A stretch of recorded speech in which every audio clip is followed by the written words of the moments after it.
Hey, what is up, everyone? Today we got a pretty unique story. It's narrated by Frederick Surrey. Get cozy and watch till the end, guys. There is a world at the edge of known space where the ground never stops burning, where mountains split open like wounds in the flesh of the earth and pour rivers of molten rock across blackened plains, where the sky is forever choked with ash and the sun is little more than a pale smear behind curtains of volcanic smoke. The people who live there are hard. They are quiet.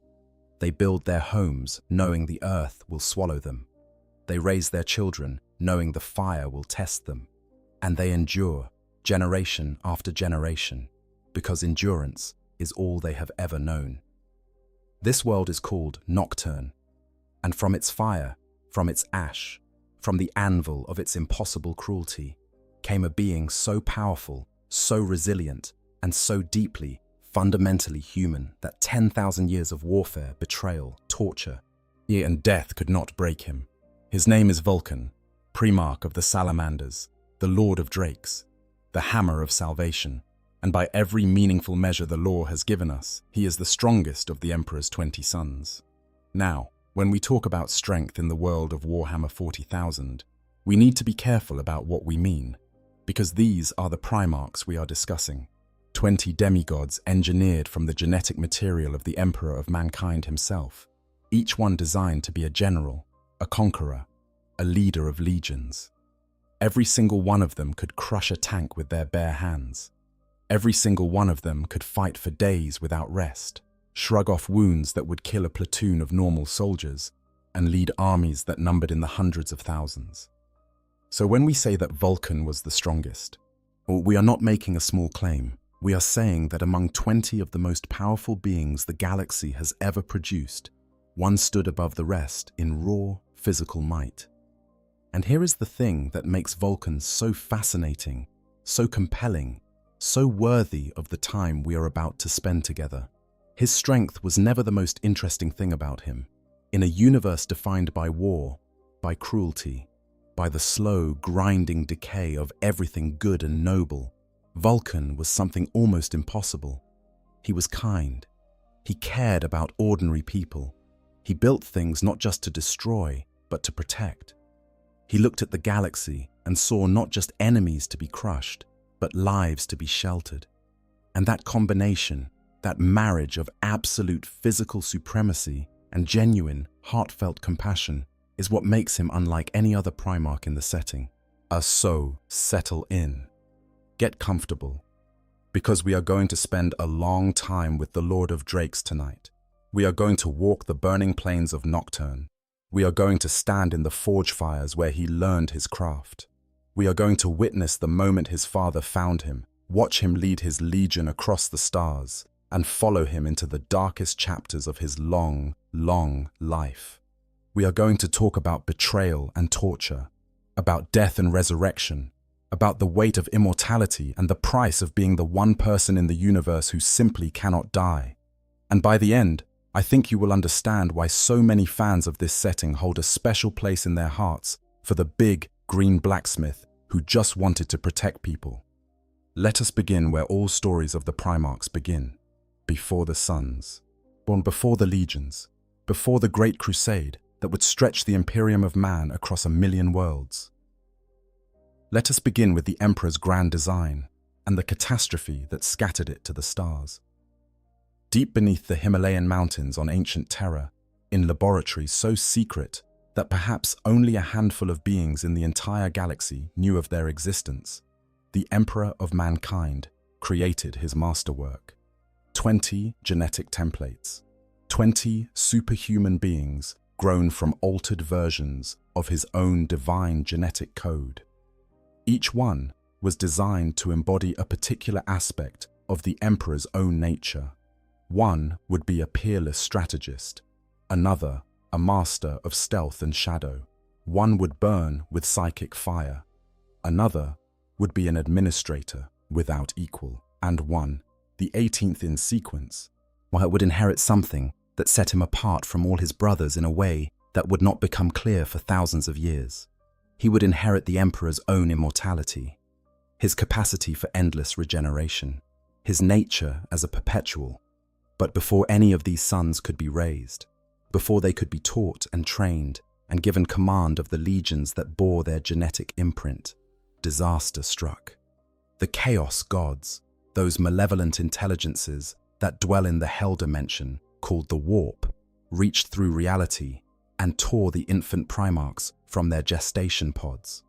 They scattered them across the galaxy like seeds thrown into a hurricane. Each tiny, superhuman infant was hurled through the warp to land on a different world, far from terror, far from their father, far from the destiny that had been planned for them.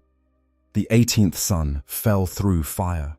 He blazed across the sky of Nocturne like a comet, like a falling star, like a piece of the sun itself come to rest among the volcanic peaks and ash-covered valleys of that brutal, beautiful world. And there, in the settlement of Hesiod, a blacksmith looked up from his forge and saw the fire in the sky, and went to find what had fallen. His name was Enbel, and the child he found in the crater would change the fate of worlds. Let us talk about Nocturne for a moment, because you cannot understand Vulkan without understanding the world that raised him. Nocturne is classified by the Imperium as both a feudal world and a death world, and both of those designations are entirely earned. It sits in the segmentum ultima, orbiting a weak, pale sun whose light barely penetrates the perpetual haze of volcanic ash that blankets the planet's atmosphere. The world is locked in a binary system with its oversized moon, Prometheus, and it is this relationship between planet and satellite that defines everything about life on Nocturne. You see, Prometheus does not orbit Nocturne in a nice, gentle, circular path. Its orbit is erratic, wildly elliptical, and every 15 Terran years, the moon swings so close to Nocturne that its gravitational pull nearly tears the planet apart. The Nocturnians call this event the time of trial, and it is exactly as terrible as the name suggests. When Prometheus draws near, the tectonic plates of Nocturne begin to shift and grind against each other with catastrophic violence. Vast chains of volcanoes, hundreds of them, erupt simultaneously. The ground cracks open. Rivers of magma pour across the landscape. Earthquakes level whatever the people have managed to build since the last time of trial. The seas rise in enormous tidal waves that crash across entire continents. And then, after the volcanic fury subsides, a terrible winter sets in. The ash and smoke that has been thrown into the atmosphere blocks out what little sunlight Nocturne receives, and temperatures plummet. The young freeze. The livestock die. Food becomes scarce. Disease spreads through the huddled survivors. Every 15 years, the world resets itself.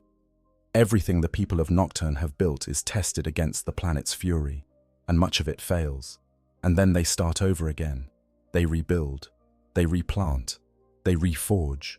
And they wait for the next time of trial to come and test them once more. This cycle has bred a particular kind of people.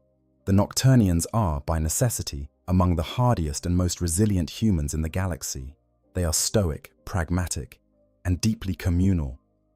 They understand, in a way that people from more forgiving worlds never could, that survival depends on cooperation.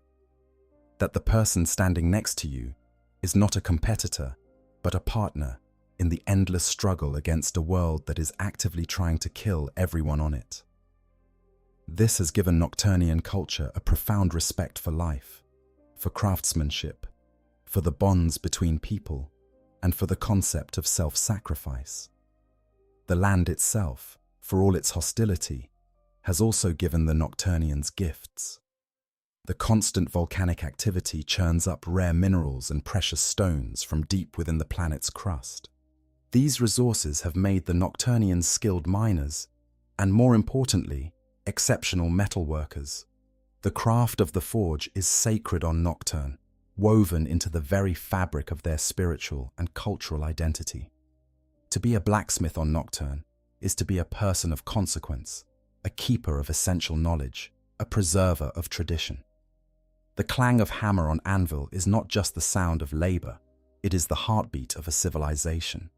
There are 7 sanctuary cities on Nocturne, permanent settlements built in the most geologically stable locations the planet's ancient shamans could identify.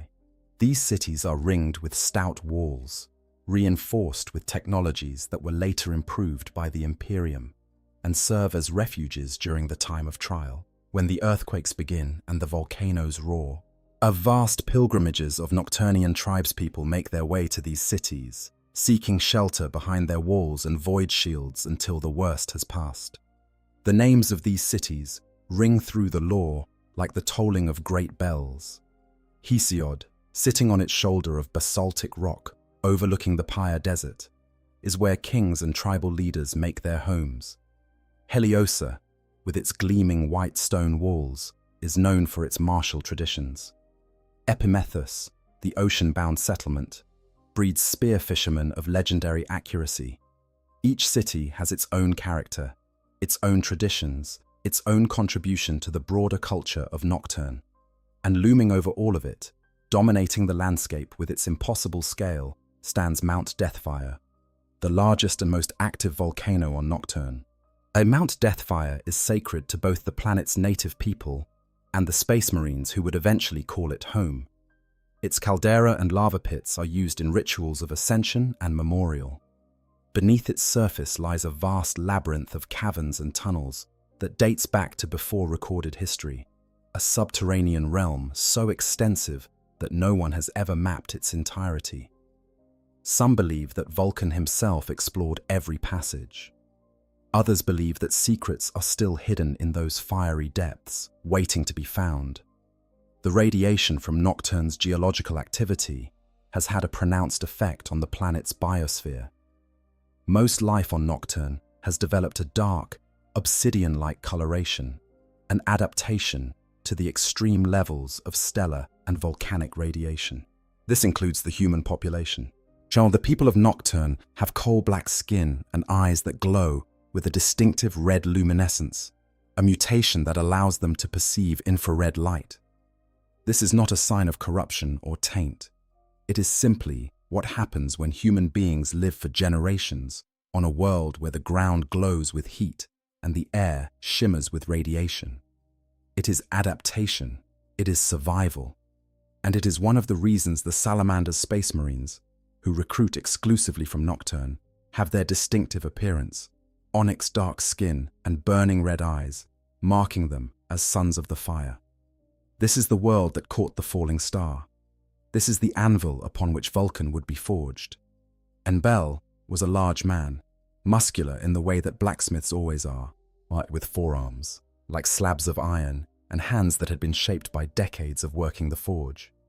He lived in Hesiod, the most prominent of the sanctuary cities, and he was known and respected as a master of his craft. When he found the infant in the crater, he recognized something in the child that went beyond the obvious strangeness of a baby surviving a fall from the sky. The teachings of the Promethean cult, the spiritual tradition that had guided the people of Nocturne for millennia, spoke of a savior who would come to their world in a time of great need. Nabel believed that this child was the one the prophecies had foretold. He named the boy Vulkan, after the first king of the salamanders in Nocturnian legend, and he raised him as his own son. What happened next defied everything the people of Hesiod thought they understood about the limits of human potential. Within 3 years that would be roughly equivalent to the early childhood of a normal human, Vulkan had grown stronger and larger than any adult on Nocturne. His physical development was staggering, but it was far from the only remarkable thing about him. His mind was as powerful as his body. He absorbed knowledge at a rate that left his teachers speechless. He learned the art of the forge from Bel, mastering every technique his adoptive father could teach him, and then he began inventing new ones. Metallurgical processes that the people of Nocturne had never conceived of suddenly became available to them, taught by a child who was barely old enough to speak in full sentences by normal human reckoning. And within months, Vulkan had effectively advanced the technological level of Nocturne from the equivalent of the Stone Age to the late Steel Age. He was teaching the master smiths techniques they had never dreamed of. He was creating alloys and forging methods that would have taken a normal civilization centuries to develop. And he was doing it all with the cheerful enthusiasm of a prodigy who has found his calling, a young mind that delighted in creation, in the transformation of raw materials into something useful, something beautiful, something that would last. But Enbel's gift to Vulkan went deeper than the techniques of metalwork. The old blacksmith taught his adoptive son something far more valuable than how to shape iron. He taught him how to value life, how to protect the weak, how to use strength not as a weapon of domination, but as a shield for those who could not protect themselves. These were the values of Nocturne, born from centuries of communal survival on a world that punished selfishness with death, and Vulkan absorbed them as completely as he absorbed the secrets of the forge. This is important. This is perhaps the most important single fact about Vulkan, and it colors everything that follows. Many of the Primarchs were shaped by their homeworlds in ways that brought out their worst qualities. Konrad Kurz, raised in the lightless hells of Nostromo, became a creature of fear and madness. Angron, enslaved on Nuceria and fitted with the butcher's nails, became a vessel of rage that could never be fully controlled. Perturabo, overlooked and undervalued on Olympia, nursed grievances that would eventually lead him to betray his father and everything the Imperium stood for. But Nocturne, for all its harshness, gave Vulkan something none of those worlds gave their Primarchs. It gave him community. It gave him purpose. It gave him the understanding that true strength is measured not by how much you can destroy, but by how much you can protect. And it gave him Nabel, a father who loved him and who showed him, through simple daily example, what it meant to be a good man. When Vulkan was 4 years old, by the reckoning of Nocturne, the Dark Eldar came. Now, the people of Nocturne had long been plagued by raiders from the Webway. The Drukhari, those sadistic cousins of the Eldari who dwell in the nightmare city of Komorar. We had discovered that Nocturne's Webway connections made it a convenient hunting ground for slaves and sport. The raids were frequent enough that every person in every settlement on Nocturne had developed their own hiding place. When the screaming boats appeared in the sky and the poison-tipped blades began to flash in the perpetual gloom, the Nocturnians did what they had always done. They hid. They waited. They endured. And when the raiders had taken their fill of slaves and suffering, they emerged from their hiding places to count the dead and rebuild what had been destroyed. This was the way it had always been. This was the way the people of Nocturne expected it would always be. Vulkan disagreed. When the Dark Eldar came to Hesiod in Vulkan's 4th year, the young Primarch refused to hide. Yet he stood in the center of the settlement with a pair of blacksmith's hammers crossed over his enormous shoulders, and he looked at the alien slavers descending from the sky, and he decided that the hiding was over, forever. The people of Hesiod watched this young giant take his stand, and something stirred in them, something that had been sleeping for generations beneath the weight of fear and pragmatism. One by one, they came out of their hiding places. They picked up whatever weapons they could find, makeshift spears and mining tools, and repurposed forge implements, and they stood beside the child who had refused to run. And together, with Vulkan at their head, they fought.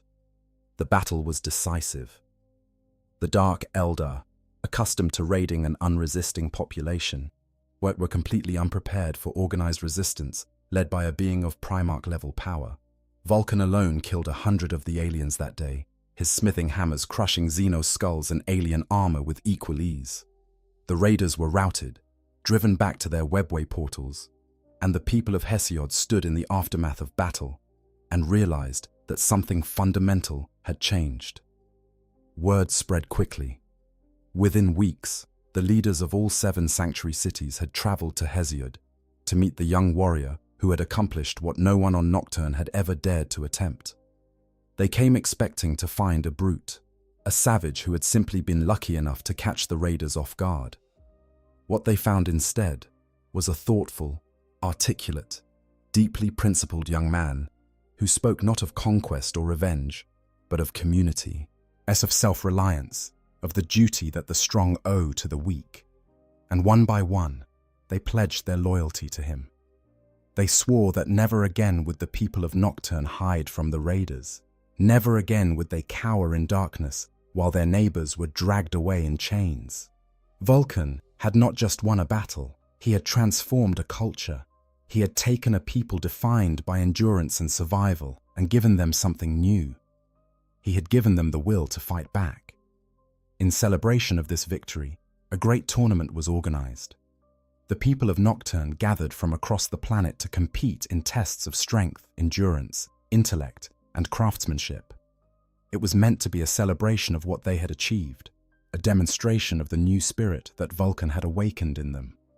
And it would have been exactly that, just a celebration, just a festival of renewed pride and purpose, if not for the arrival of a stranger. He came from nowhere, this outlander, appearing in the midst of the festivities as if he had simply materialized from the volcanic haze. He was pale-skinned, a rarity on radiation-dark Nocturne, and he wore clothing that no one recognized. He was tall and powerfully built, but not unusually so, not compared to Vulkan certainly. He asked only to be allowed to compete, and when he announced that he believed he could best any man on the planet, the people laughed. Who could possibly challenge Vulkan? The young Primarch who had killed 100 Dark Eldar with a pair of hammers. The genius who had advanced their entire civilization's technology in a matter of months. The man who was stronger and faster and smarter than any human being anyone had ever seen. But the stranger was calm and confident, and the tournament was a celebration of fair competition, so he was welcome to participate. And what followed was 8 days of contests that would become the stuff of legend, retold around Nocturnian forge fires for millennia to come. The contests ranged across every discipline the Nocturnians valued. There were tests of raw physical strength, of lifting and carrying, and enduring loads that would crush a normal man. There were contests of speed and agility, of climbing the treacherous volcanic peaks and navigating the lava fields that scarred the landscape. There were challenges of intellect, of puzzle solving and strategic thinking. And there were competitions of craftsmanship, of forging and metalwork, the skills that Nocturne valued above almost all others. Through it all, the field narrowed. One by one, the other competitors fell away, unable to keep pace with either Vulkan or the mysterious stranger. By the end of the 7th day, only 2 participants remained. The son of Nocturne and the pale outlander, matched so evenly that no one could say with certainty which of them was the superior. The people watched these 2 titans compete with growing wonder. Vulkan they knew. His abilities were extraordinary but familiar. He was their champion, their protector, the fire-born savior their prophecies had promised. But the stranger was something else entirely. He matched Vulkan blow for blow, thought for thought, creation for creation, with a calm assurance that suggested he had reserves of power that he had not yet revealed. The 8th and final day brought the ultimate test. Both competitors were given a day and a half to forge a weapon of their choosing, and then they would venture out onto the slopes of Mount Deathfire itself to hunt the most dangerous creature on Nocturne, a fire drake. These massive, heat-resistant reptiles were the apex predators of Nocturne's hellish ecosystem, creatures that dwelt in the lava flows and volcanic tunnels of the planet's most active regions. They were enormously strong, incredibly resilient, and lethally aggressive. Killing one was considered the supreme test of a Nocturnian hunter. Killing the largest one you could find was the stuff of legend.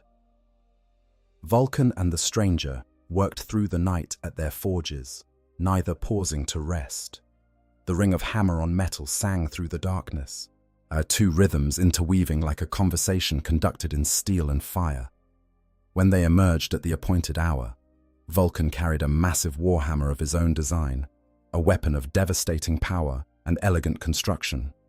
The stranger bore a keen-edged sword, simpler in form but no less deadly. Together, they climbed the slopes of Mount Deathfire. The heat intensified as they ascended, the air thickening with sulfurous fumes and volcanic dust. Lava flows crisscrossed their path, forcing them to pick their way across bridges of cooling obsidian that could crack and give way at any moment. The deep rumbling of the volcano's internal processes provided a constant, bone-deep vibration that made every step feel precarious. Vulkan found his prey first, a massive fire drake, one of the largest anyone had ever seen. Es emerged from a lava tube and challenged the Primarch with a roar that shook the mountainside. Vulkan met it head-on, his warhammer swinging in a devastating arc that connected with the beast's skull with a sound like a thunderclap. One blow, one perfect, impossibly powerful blow, and the fire drake was dead. But as Vulkan began to carry the enormous carcass back down the mountain, disaster struck. Mount Deathfire, true to its name, chose that moment to erupt. The ground beneath Vulkan's feet split apart, and the Primarch found himself thrown toward the edge of a cliff overlooking a churning sea of molten rock. He managed to grab the cliff's edge with one hand, his massive fingers digging into the volcanic stone with desperate strength, but he refused to release the fire drake he had slain. His pride, or perhaps his stubbornness, kept him clinging to both the cliff face and his prize, hanging over the abyss with death boiling and roaring beneath him. He hung there for hours. His strength, though superhuman, was not infinite. The lava below threw waves of heat upward that blistered even his enhanced skin. The stone beneath his fingers began to crack and crumble. Slowly, inevitably, his grip began to fail. He knew, with the cold clarity that comes in the final moments before death, that he would have to choose between his prize and his life. And then the stranger appeared at the cliff's edge. He was carrying his own fire drake, and even from his precarious position, Vulkan could see that the Outlander's kill was larger than his own, significantly larger. By the rules of the contest, the stranger had already won. He had the bigger prize. He could have simply walked away, descended the mountain, presented his kill to the judges, and claimed victory. Instead, without a moment's hesitation, the stranger threw his own fire drake into the river of lava that separated them. He used the massive carcass as a bridge, crossing the molten flow in a few desperate strides, and reached down to grasp Vulkan's arm. With strength that seemed impossible for his frame, he hauled the Primarch up from the cliff's edge and set him safely on solid ground. The stranger's fire drake, his winning prize, was consumed by the lava behind them. Gone, destroyed, sacrificed without a second thought so that a competitor's life could be saved. The two of them walked back to the settlement together, the stranger empty-handed, Vulkan still carrying his kill. When they arrived, the judges declared Vulkan the winner, since the stranger had nothing to present. The crowd erupted in cheers for their champion, but Vulkan was quiet. He looked at the stranger, this pale-skinned outlander who had thrown away certain victory to save a rival's life. He looked at the man who had valued another person's survival over his own pride, his own glory, his own achievement. And Vulkan did something that shocked every person watching. He knelt. The greatest warrior Nocturne had ever known, the savior who had driven away the Dark Elder, the genius who had revolutionized their technology, the undisputed champion of his people, got down on his knees before this stranger and declared that any man who would value life over pride was worthy of his service. The stranger smiled, and then his appearance began to change. The psychic glamour that had concealed his true nature dissolved like mist in sunlight, and the people of Nocturne found themselves looking upon the face of a being so radiant, so impossibly magnificent, that many of them fell to their knees simply from the overwhelming presence of his existence. He was the emperor of mankind, the master of all humanity, the being who had created Vulkan in a laboratory beneath the mountains of distant Terra and had come, at last, to bring his lost son home. The emperor had not come to Nocturne with armies or heralds or the trappings of divine authority. He had come alone, in disguise, and he had submitted himself to the same tests as every other competitor. He had competed fairly and honestly, matching his son challenge for challenge across 8 grueling days. And in the final moment, When the choice had been between winning the contest and saving a life, he had chosen the life without hesitation. This was not an accident. This was not a coincidence.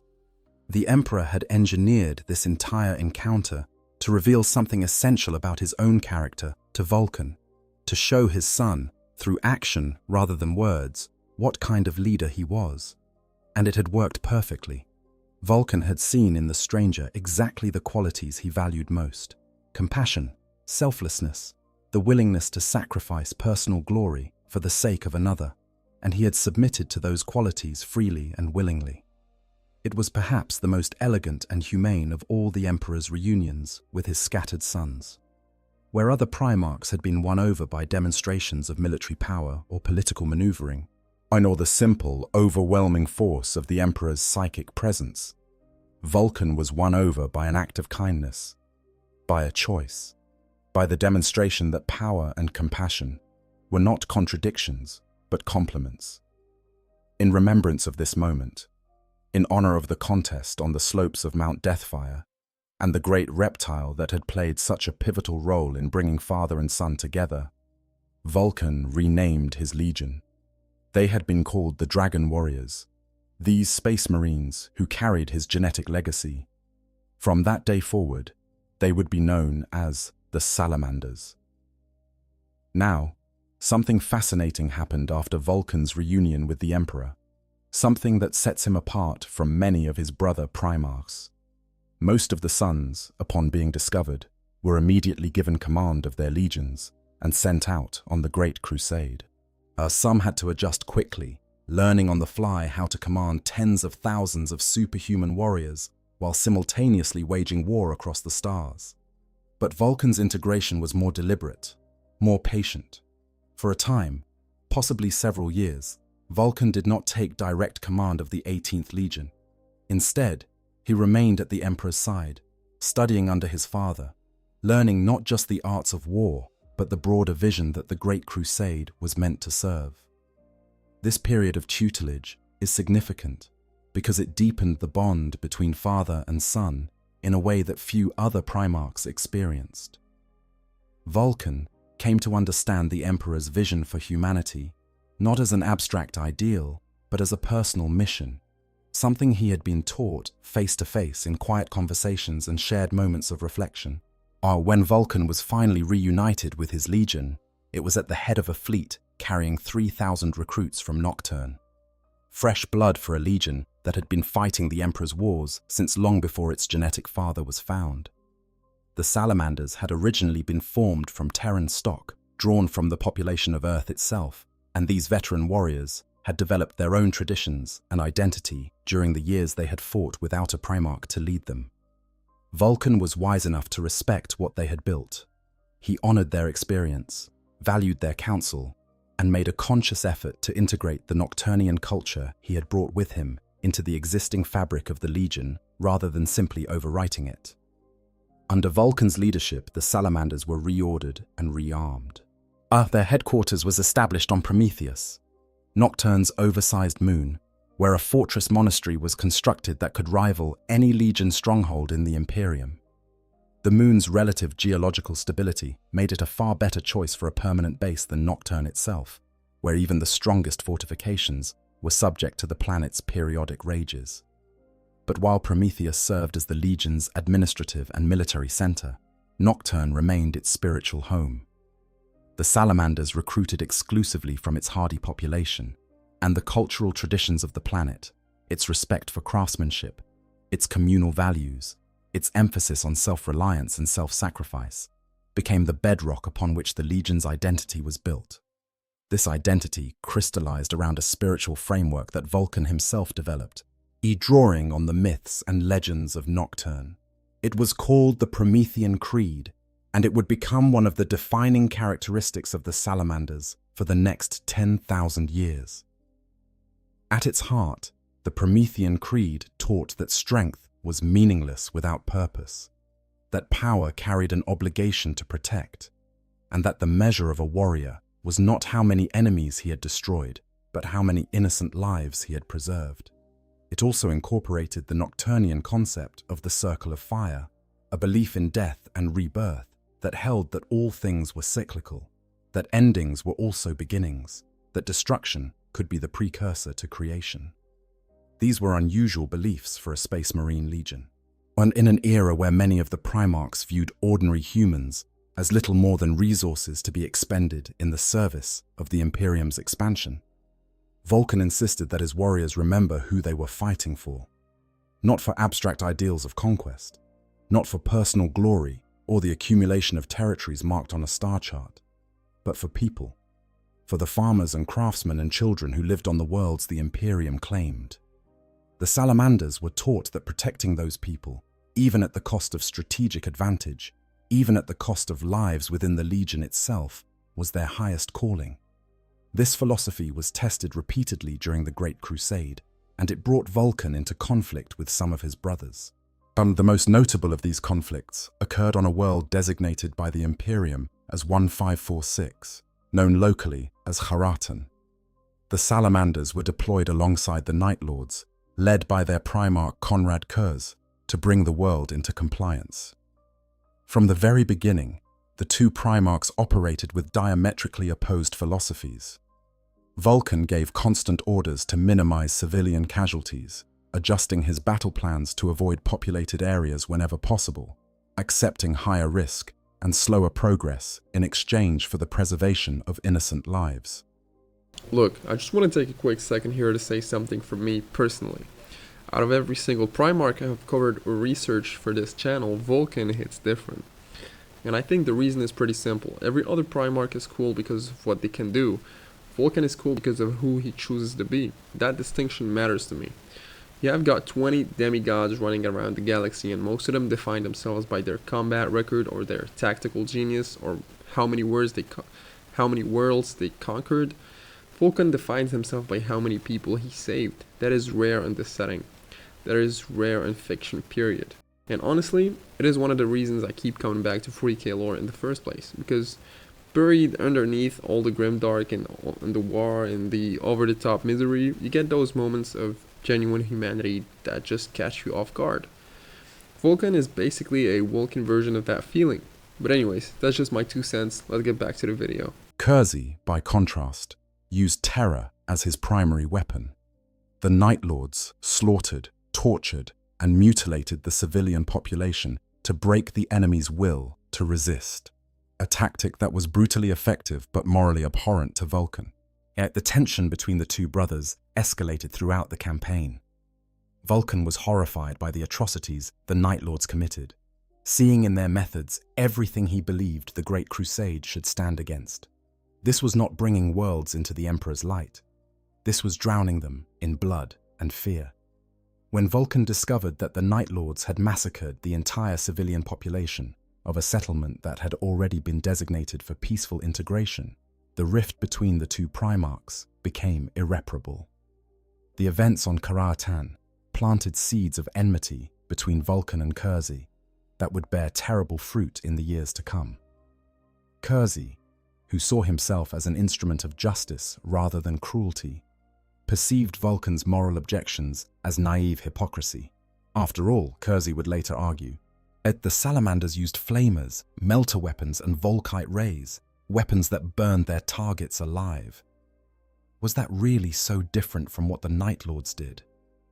It was a question that even Vulkan's own brother, Ferrus Manus, would raise, pointing out the contradiction of a legion that banned the use of terror weapons, but saw nothing wrong with cooking the enemy alive inside their own armor. Vulkan's response to this criticism was never fully articulated in a way that resolved the contradiction, and perhaps that is part of the point.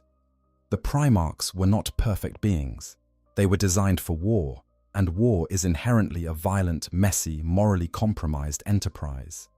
But the fact that Vulkan struggled with these questions, that he tried to draw lines even when those lines were imperfect, that he fought against the dehumanizing logic of total war that consumed so many of his brothers, this is what made him exceptional. Because it would have been easy for Vulkan to become like Kurz, easy for him to look at the galaxy and see only enemies to be crushed, populations to be subjugated, worlds to be conquered.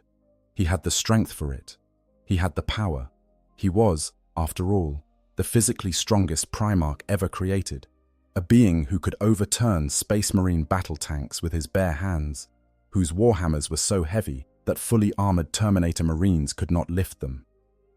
If any of the Emperor's sons had the raw capability to simply bludgeon the galaxy into submission, it was Vulkan.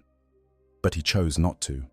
Again and again, throughout the Great Crusade, he chose restraint over excess, protection over destruction, to compassion over cruelty, and in doing so, he earned a reputation among his brothers that set him apart. It was spoken among the Primarchs that Vulkan was the most suited to their father's vision of a peaceful Imperium. That of all the Emperor's sons, he was the one who best understood what they were actually fighting for. Let us talk about his relationships with his brothers for a moment, because they reveal a great deal about who Vulkan was. His closest bond among the Primarchs was with Ferrus Manus, the Primarch of the Iron Hands. This might seem like an unlikely friendship at first glance. Ferrus was cold, pragmatic, obsessed with the concept of strength through technology, a man who had replaced his own flesh with living metal, and who despised what he perceived as weakness in any form. Vulkan was warm, empathetic, and deeply concerned with the human cost of the Imperium's wars. But they shared something that transcended their philosophical differences. They were both craftsmen, both master artisans who understood the sacred relationship between a maker and his materials.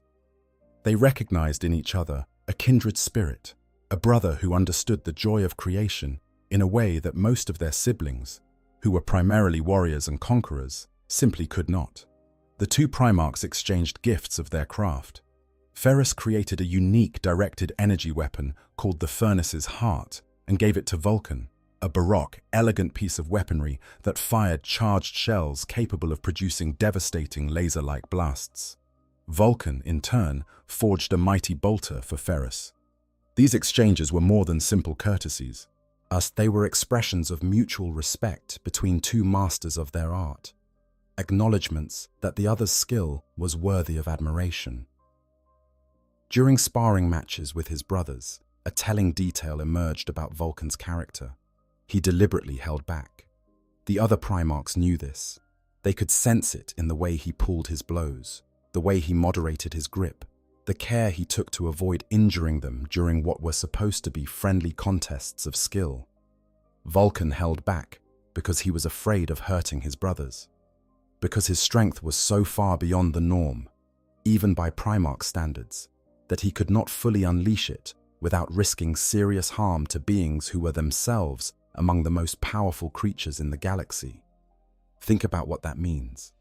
Among 20 demigods, each one capable of feats that would seem godlike to ordinary humans, one was so much stronger than the rest that he had to consciously restrain himself to avoid damaging them.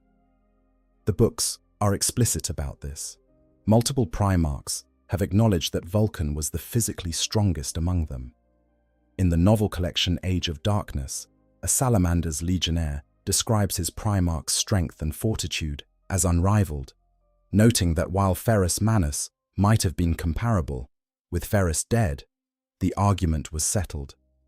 And this assessment is delivered while Vulkan is casually throwing battle tanks into the air with his bare hands. His height was equally remarkable. Vulkan was the largest of the Primarchs, standing as tall in his standard power armor as Horus, the War Master himself, stood in his much larger Terminator armor. He towered over brothers like Rabut Gilliman, Sanguinius, and the Lion. When Vulkan walked into a room, he dominated it simply by existing, a mountain of muscle and ceramite whose physical presence was overwhelming even among beings who were themselves giants. But again, and I cannot stress this enough, it was not his strength or his size that defined him. It was what he chose to do with those gifts. Other Primarchs of comparable combat ability, Angron for instance, or the Lion, used their prowess to inspire fear, to dominate, to impose their will through the sheer threat of violence. Vulkan used his to protect, to shield, to stand between the innocent and whatever horror was trying to reach them. His strength was a bulwark, not a weapon of terror, and that distinction made all the difference. Let us talk about another of his relationships, one that would shape the darkest chapter of his life, his relationship with Horus. Before his fall, Horus Lupercal was the brightest star among the Primarchs. Charismatic, brilliant, beloved by his brothers and his legionnaires alike, Horus was the one the Emperor chose to be War Master, the supreme commander of all the Imperium's military forces. And Vulkan, like most of his brothers, respected and admired Horus. But Vulkan was also perceptive in ways that some of his brothers were not. There is a telling moment in the lore where Vulkan, during a meeting with Horus, sensed something wrong, a darkness within his brother that he could not identify or explain. Whatever he felt was disturbing enough that Vulkan made a fateful decision. He had been planning to give Horus a gift, a magnificent warhammer called Dawnbringer that he had forged specifically for the occasion of Horus's elevation to War Master. But after sensing that unexplained darkness, Vulkan declined to present the weapon. He kept it for himself. This instinct, this quiet warning from somewhere deep in Vulkan's soul, would prove tragically prophetic, because the darkness Vulkan sensed within Horus was real. It was the first stirrings of the corruption that would eventually consume the War Master, turn him against the Emperor, and plunge the entire galaxy into the most devastating civil war in human history. The Horus Heresy. The betrayal came at Istvan. First, at Istvan III, where Horus began his rebellion by turning on the loyalist elements within his own traitor legions, ordering the virus bombing of an entire world to purge those who would not follow him into damnation. And then, at Istvan V, where the full scope of his treachery was revealed in a single, terrible afternoon of bloodshed that would reshape the galaxy forever. When word of Horus's rebellion reached Terra, the Emperor was devastated. His most beloved son, the one he had trusted above all others, had turned against him. Through Rogel Dawn, the Praetorian of Terra, the Emperor ordered 7 full Space Marine legions to the Istvan system to bring Horus to account. The Iron Hands under Ferrus Manus, the Salamanders under Vulkan, the Raven Guard under Corvus Corax, and 4 others, the Night Lords, the Iron Warriors, the Word Bearers, and the Alpha Legion. 7 legions, hundreds of thousands of Space Marines. A force so overwhelming that its victory should have been a foregone conclusion. But among those 7 legions, 4 had already secretly pledged their loyalty to Horus. The Night Lords, the Iron Warriors, the Word Bearers, and the Alpha Legion were traitors. They had been traitors before they ever received the order to march, and they were coming not to fight alongside their loyalist brothers, but to destroy them. The battle plan divided the loyalist force into 2 waves.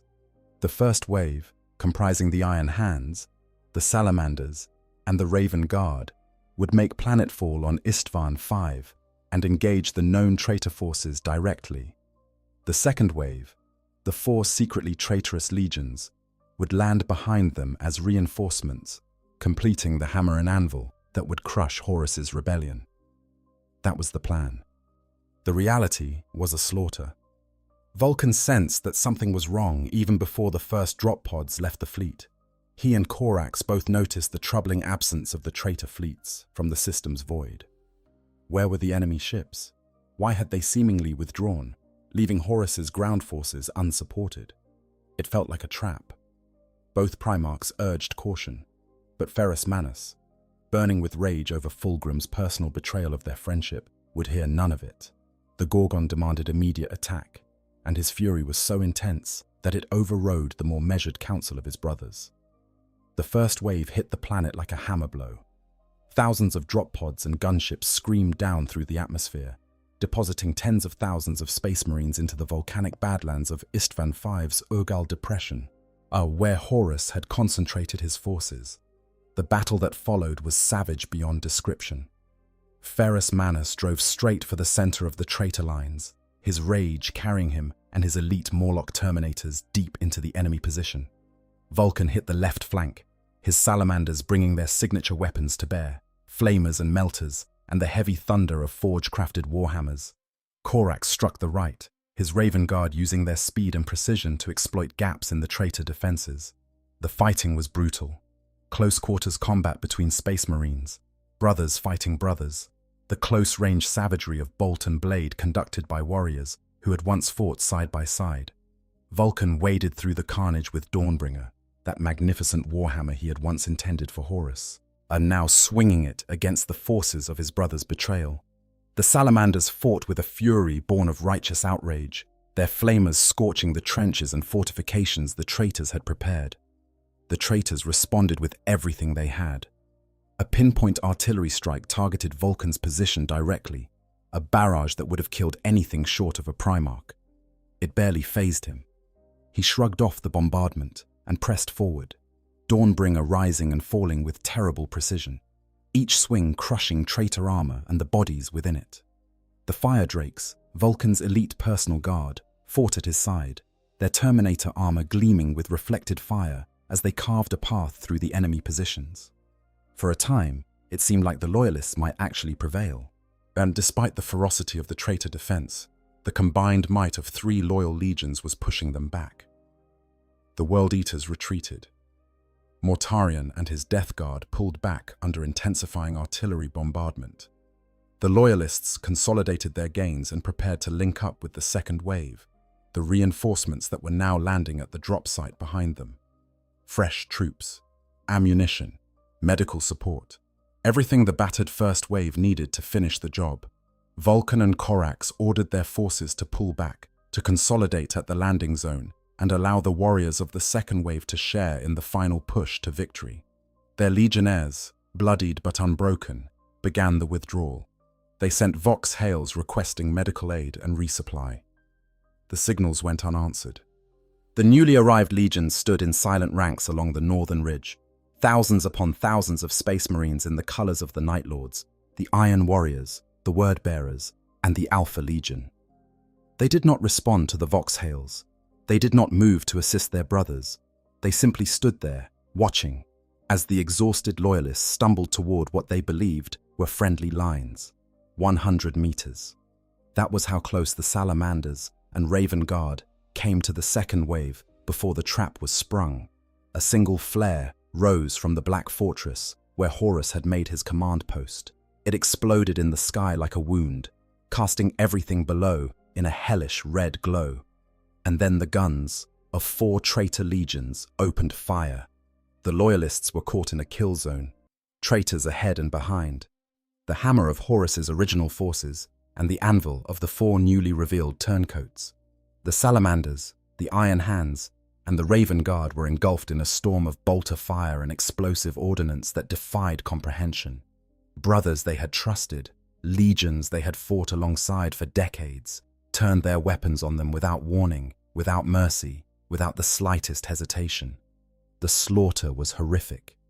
What followed was not a battle, but a massacre, the single greatest act of treachery in the history of the Imperium. In a matter of hours, 3 loyal legions were functionally destroyed. The Salamanders suffered catastrophic losses, their numbers reduced from tens of thousands to perhaps a few hundred survivors. Some sources suggest the losses were as high as 90% of the Legion's total strength. Yet the Iron Hands fared even worse, their Primarch Ferrus Manus engaging Fulgrim in single combat and being beheaded by the very brother who had once been his closest friend. Korax and the Raven Guard fought desperately to escape, the Primarch himself suffering grievous wounds. And Vulkan? Vulkan was caught in the worst of it. As the Iron Warriors' fleet rained tactical nuclear weapons down on the battlefield, an atomic blast detonated directly on the Salamander's position. The strike killed thousands of Vulkan's sons, vaporizing them in the nuclear fire. Vulkan himself survived the blast, his body enduring punishment that would have destroyed virtually any other living thing. But he was alone now, or nearly so, surrounded by hundreds of enemy marines from the Night Lords and the Iron Warriors. He fought. Of course he fought. He was Vulkan, the strongest of the Primarchs, wielding Dawnbringer with the fury of a father watching his children die. He killed and killed and killed, every swing of his hammer crushing traitor armor, every step carrying him forward into the endless tide of enemies. But there were simply too many of them. Wave after wave, they came, and Vulkan fought them all, his body accumulating wounds that would have killed a lesser being a dozen times over. He was shot, he was stabbed, he was bludgeoned. Bolt rounds tore through his armor. Blades found the gaps between his plates. Power weapons scored deep wounds across his flesh.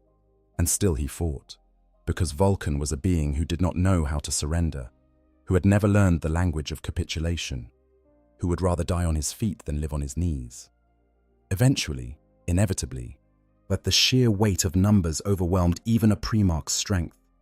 Vulkan was beaten into unconsciousness, his broken body collapsing among the dead and dying on the killing fields of Istvan V. For the Salamanders, this was the death of everything. Their Primarch was gone. Their legion was shattered.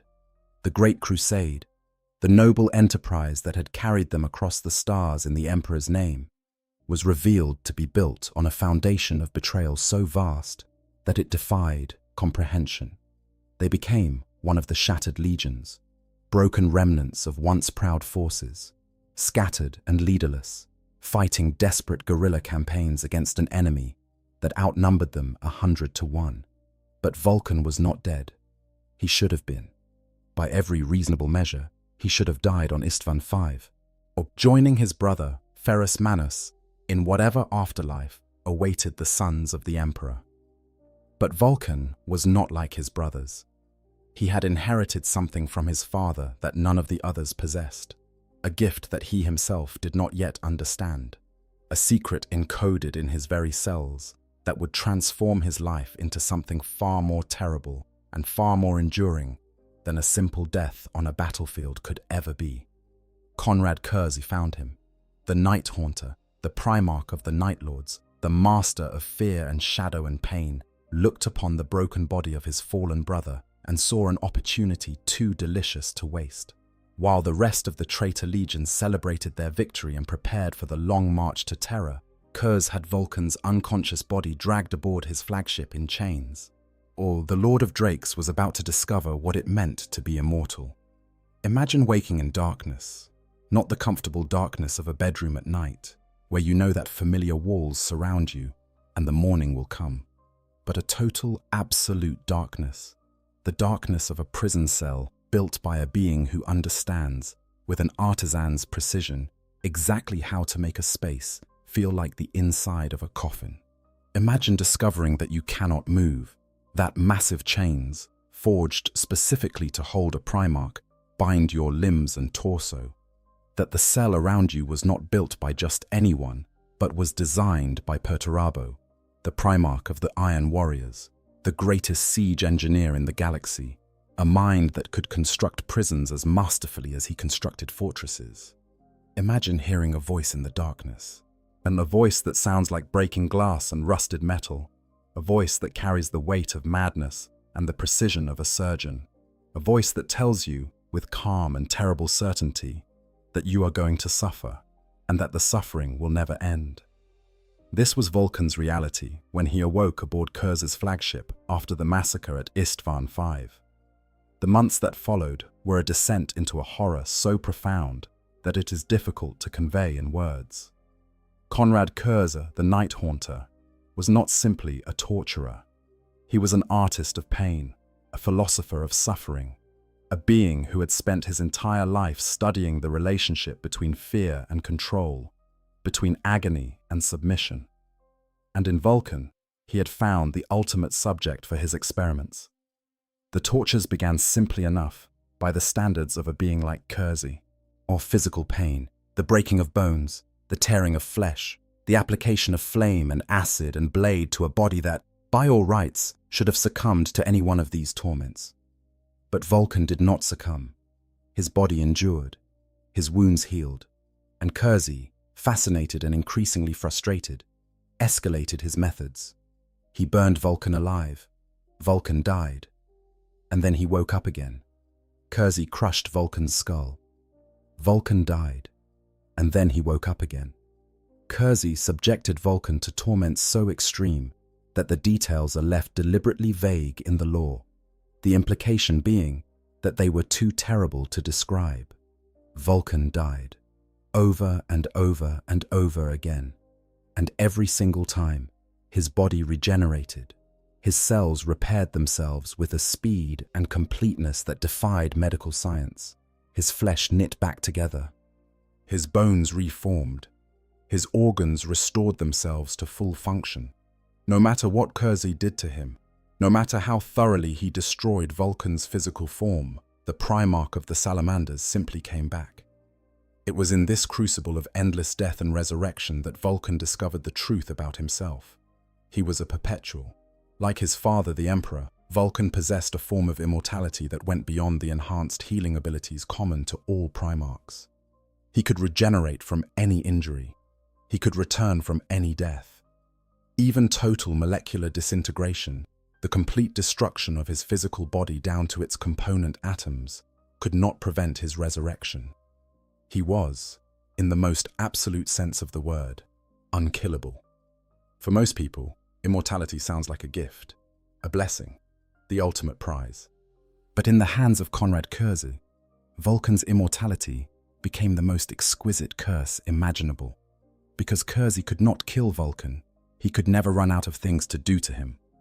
There was no limit, no endpoint, no final mercy.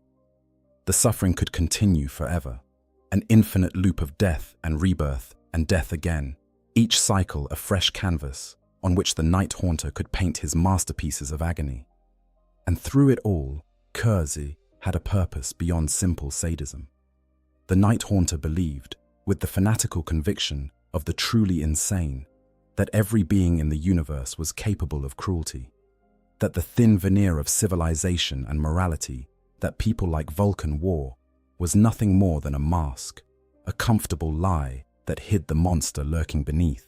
Kersey wanted to prove this theory. He wanted to break Vulkan, not just physically, but morally.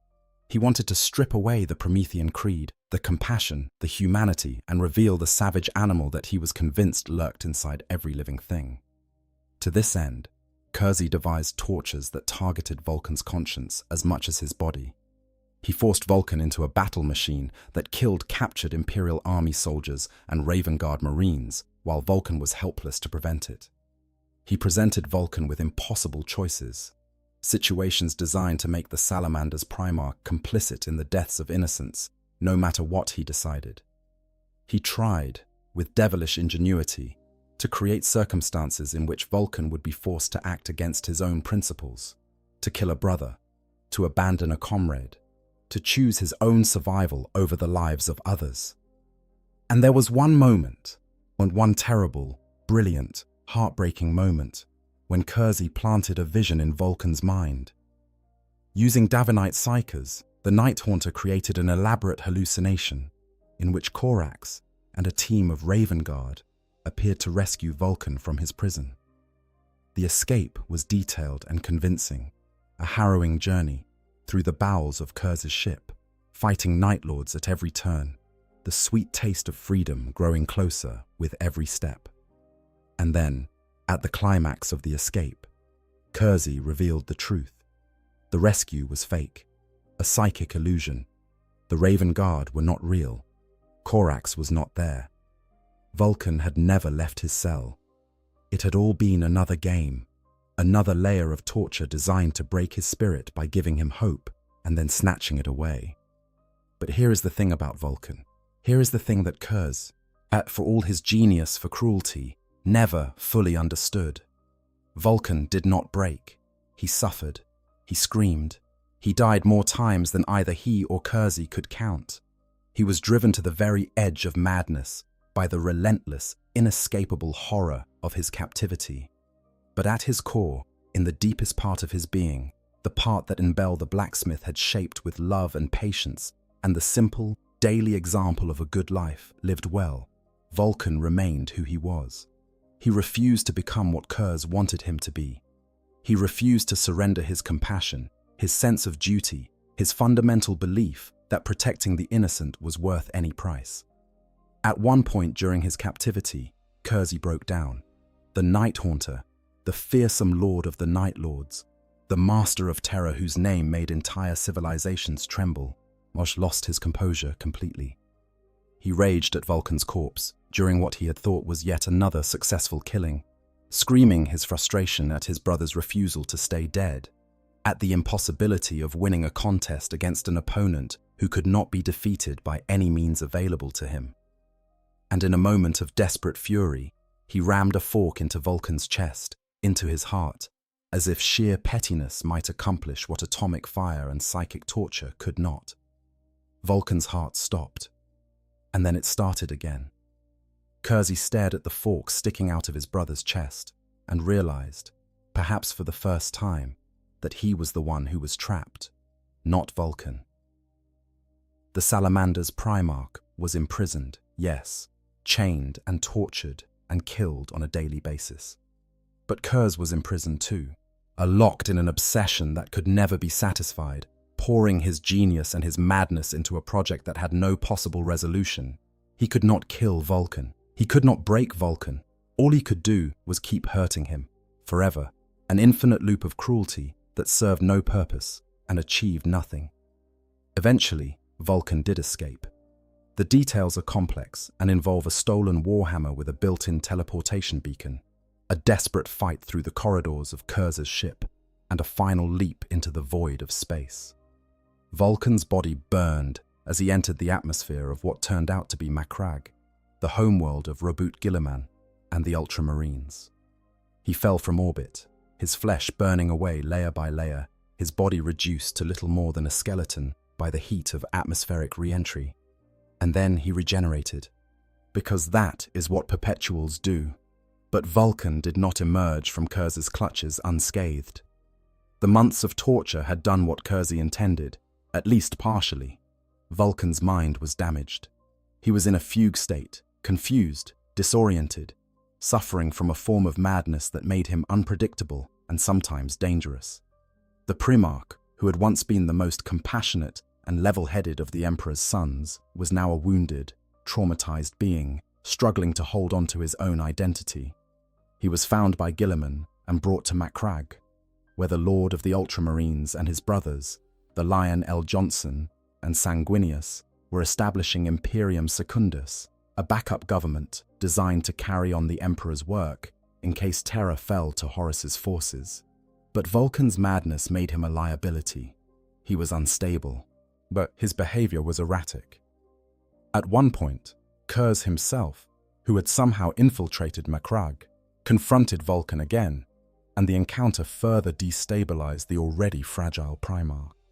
The solution came from an unexpected source, a fulgurite spear, a weapon forged from crystallized lightning that possessed the unique ability to permanently kill a perpetual, was driven into Vulkan's chest.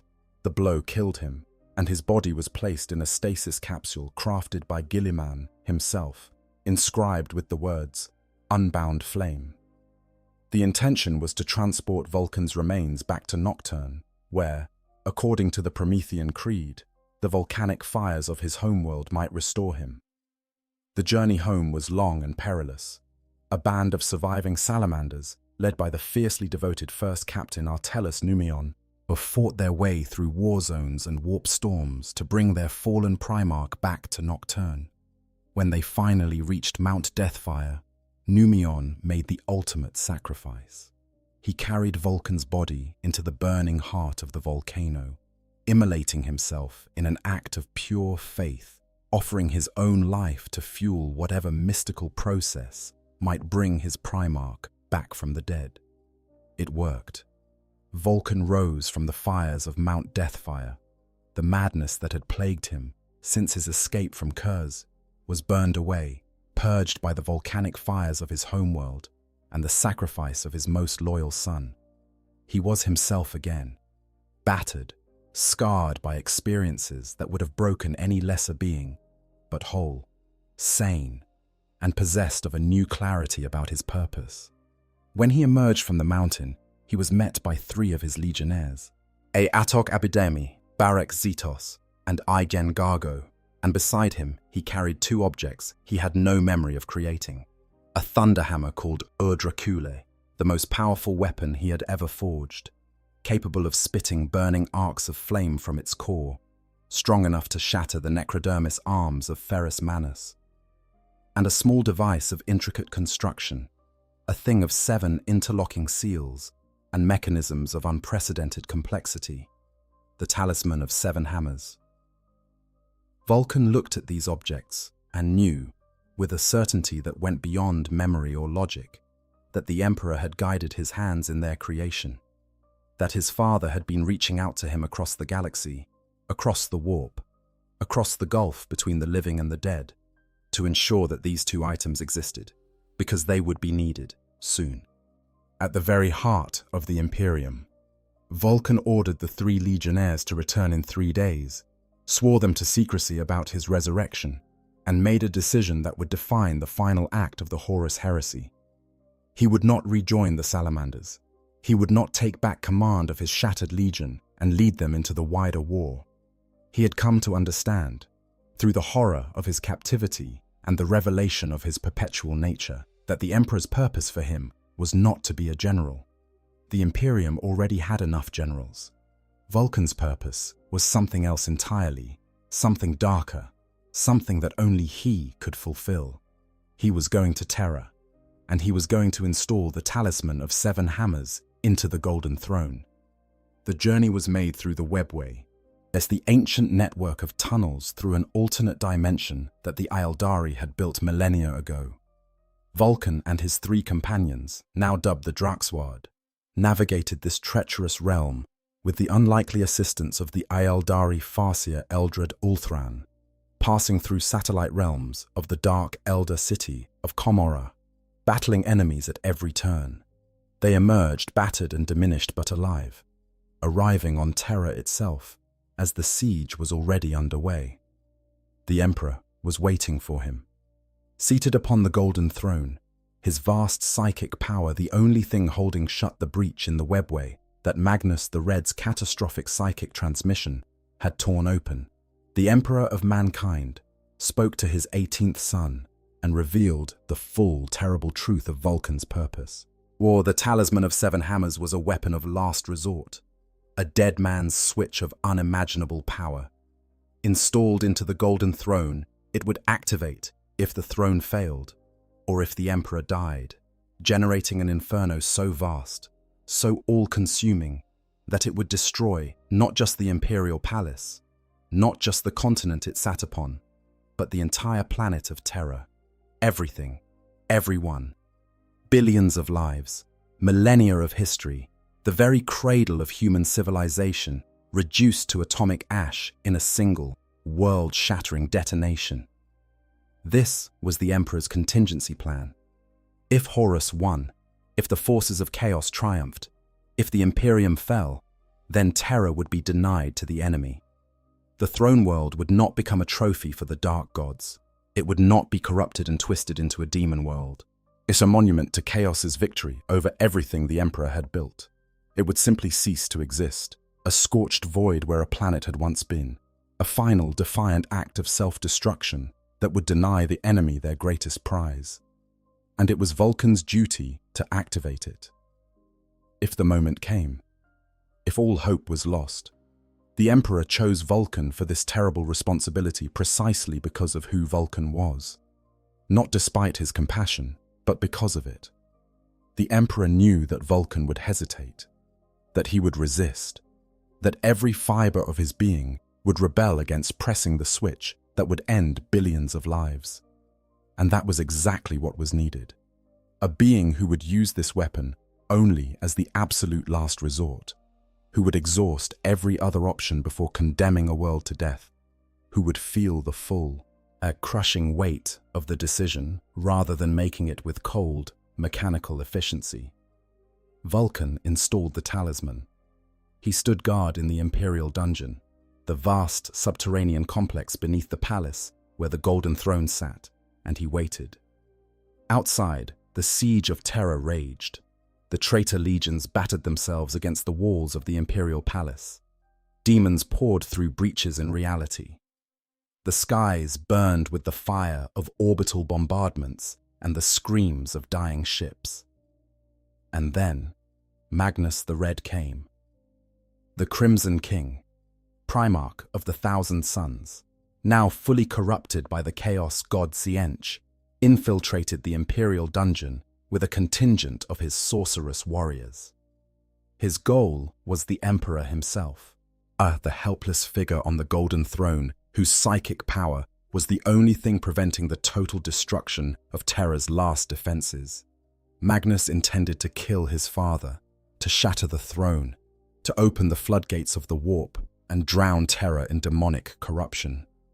Vulkan stood in his way. The battle between the two Primarchs was savage. Magnus, empowered by the dark gifts of Tzeentch, wielded psychic power that could reshape reality itself.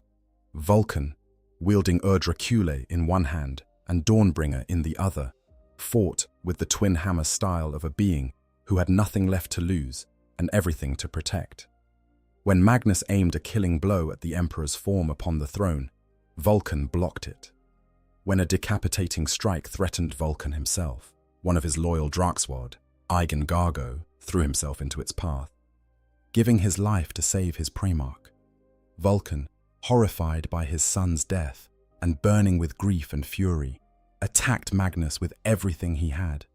Twin hammers rose and fell with the fury of a volcanic eruption, driving the Crimson King back, battering through his psychic defenses, hammering him with blows that would have shattered a mountain. Magnus, seeing that he could not overcome Vulkan's raw physical power, fully surrendered himself to the warp, abandoning his physical form and vanishing from the throne room in a blaze of sorceress energy. But the battle was not over. The siege continued. The walls fell. The demons came closer and closer to the heart of the palace, and in the depths of the Imperial dungeon, Vulkan faced the worst moment of his existence. The traitors had reached the doors of the throne room. Horus's forces were pounding on the last barrier between them and the Emperor. Malkador the Sigillite, the Emperor's closest advisor, sat dying upon the golden throne, his mortal body slowly being consumed by the effort of holding the webway breach closed in the Emperor's absence. The Emperor himself had gone to confront Horus aboard the War Master's flagship, the Vengeful Spirit, in a final, desperate gamble, and Vulkan, standing before the talisman of 7 hammers, believed that all hope was lost. He began the activation sequence. His hands moved over the mechanisms he had built, the 7 interlocking seals that would, once released, trigger the destruction of Terra. Malkador could only watch, too weak to speak, too drained to intervene, knowing that Vulkan was about to end the world, but understanding, even as his own life ebbed away, that the Primarch might be right, that this might truly be the end. And then a message came, a broadcast, transmitted across Terra from a source called Acti, carrying a single, shattering piece of information. The Emperor still lived. He was fighting. He had not fallen. Vulkan stopped. His hands, which had been moving toward the final seal, went still. He listened. He waited. And when the news came that Horus had been slain, that the Emperor had prevailed, that the siege was broken, and the traitors were in retreat, the Lord of Drakes stepped back from the talisman and allowed himself, perhaps for the first time in years, to feel something other than duty and dread. He was present when they brought the Emperor's broken body back to the throne room. When Rogel Dawn, Constantine Valdor, and the others carried their shattered father through the doors and placed him upon the golden throne. He watched as the device he had installed, the talisman that had nearly ended the world, became instead part of the apparatus that would sustain the Emperor's tortured existence for the next 10,000 years. And then, in the immediate aftermath of the enthronement, Vulkan did something that perfectly encapsulated who he was. He led a furious counterattack from the throne room, fighting his way through the corridors of the Imperial Palace and out into the districts beyond, striking down every traitor he encountered. Not with cold strategic calculation, but with the burning personal fury of a being who had endured more than any soul should ever have to bear, who had lost his sons, his brothers, his innocence, and nearly his sanity, and who was finally, at long last, allowed to express the volcanic rage that had been building inside him since the first day of the heresy. And psychic in nature, decimated waves of imperial warriors, Guard casualties approached 50%. 1 in every 3 Space Marines who entered Gorkogrod did not come out. Orc gargants, massive walking war machines that towered over the battlefield like metal gods, traded blows with Imperial titans in confrontations that shook the ground for miles around. Vulkan led from the front, as he always had. Doom Tremor rose and fell with rhythmic precision, each blow crushing orc armor and shattering greenskin bodies with the force of a natural disaster. The Primarch carved a path through the streets of Gorkogrod with a determination that bordered on obsession. He had been made for this. He forged on the anvil of Nocturne, tempered by the torture chambers of Kurz, hardened by millennia of war and sacrifice. He was the weapon the Emperor had always intended him to be. Not a mindless instrument of destruction, but a purposeful force of annihilation directed at the enemies of humanity with the full, conscious intent of a being who chose to fight. At the heart of Gorkogrod stood the Beast's Palace, a temple gargant of unimaginable size, a walking fortress that combined the functions of a cathedral, a command center, and a war machine into a single, terrifying construction. It was here that the Beast waited, surrounded by his most powerful warriors, confident in the knowledge that his defenses would hold. Vulkan advanced on the temple gargant with a small strike force of Space Marines. Nay, when they breached the outer defenses and entered the structure, they found themselves in a space that defied comprehension. The interior was vast, alien, and suffused with a crackling psychic energy that spoke of the Greenskins' collective willpower made manifest. And at its center, upon a throne of salvaged Imperial technology and Orc engineering, sat the Beast himself. The Orc was enormous, far larger than any greenskin the Imperium had ever encountered, a being whose very presence seemed to bend the air around it with psychic weight. It spoke in flawless Imperial Gothic, its voice carrying a mocking intelligence that made the skin crawl. It gloated that it had brought humanity to its knees, that the species that had once humiliated the Orcs on this very world would now be destroyed upon it. Vulkan answered with his hammer. Yet the confrontation between the Primarch and the Beast was the stuff of legend, a battle between two beings of almost incomprehensible power, conducted inside a war machine the size of a city. Vulkan fought with everything he had, channeling the strength that made him the mightiest of the Emperor's sons, the fury that had been building across millennia of loss and sacrifice. The Beast fought with the accumulated psychic energy of its entire species, a creature whose very biology had been shaped by the collective willpower of billions of greenskins across the galaxy. In the end, Vulkan won. But the victory came at a terrible cost. The Primarch tackled the gargantuan creature, and both combatants tumbled into the Temple Gargant's power generator. Vulkan was inundated by a massive influx of the Greenskins' collective psychic energy, a force that would have annihilated any other being in the galaxy. But instead of being consumed, Vulkan reached into his own essence, into the primal, savage core that every Primarch carried within them, and he became one with the energy flood. He channeled it, absorbed it, and then he released it in a single, devastating attack, slamming Doom Tremor into the Beast's face with the combined power of his own superhuman strength and the redirected force of an entire species' psychic output. The generator detonated. The Temple Gargant was consumed in a chain reaction explosion that was visible from orbit. The blast seemingly obliterated both Vulkan and the Beast in a single, cataclysmic instant. With the Beast's apparent death, the morale of the Orc forces on Ulanor collapsed. Greenskin resistance crumbled. The disciplined, organized war machine that had brought the Imperium to its knees devolved overnight into the usual squabbling, disorganized rabble that humanity had learned to expect from the species. The immediate threat was over, but the war was not truly won. It would later be revealed that there was not one beast, but 6, each a prime orc of staggering power, each commanding a legion of greenskins.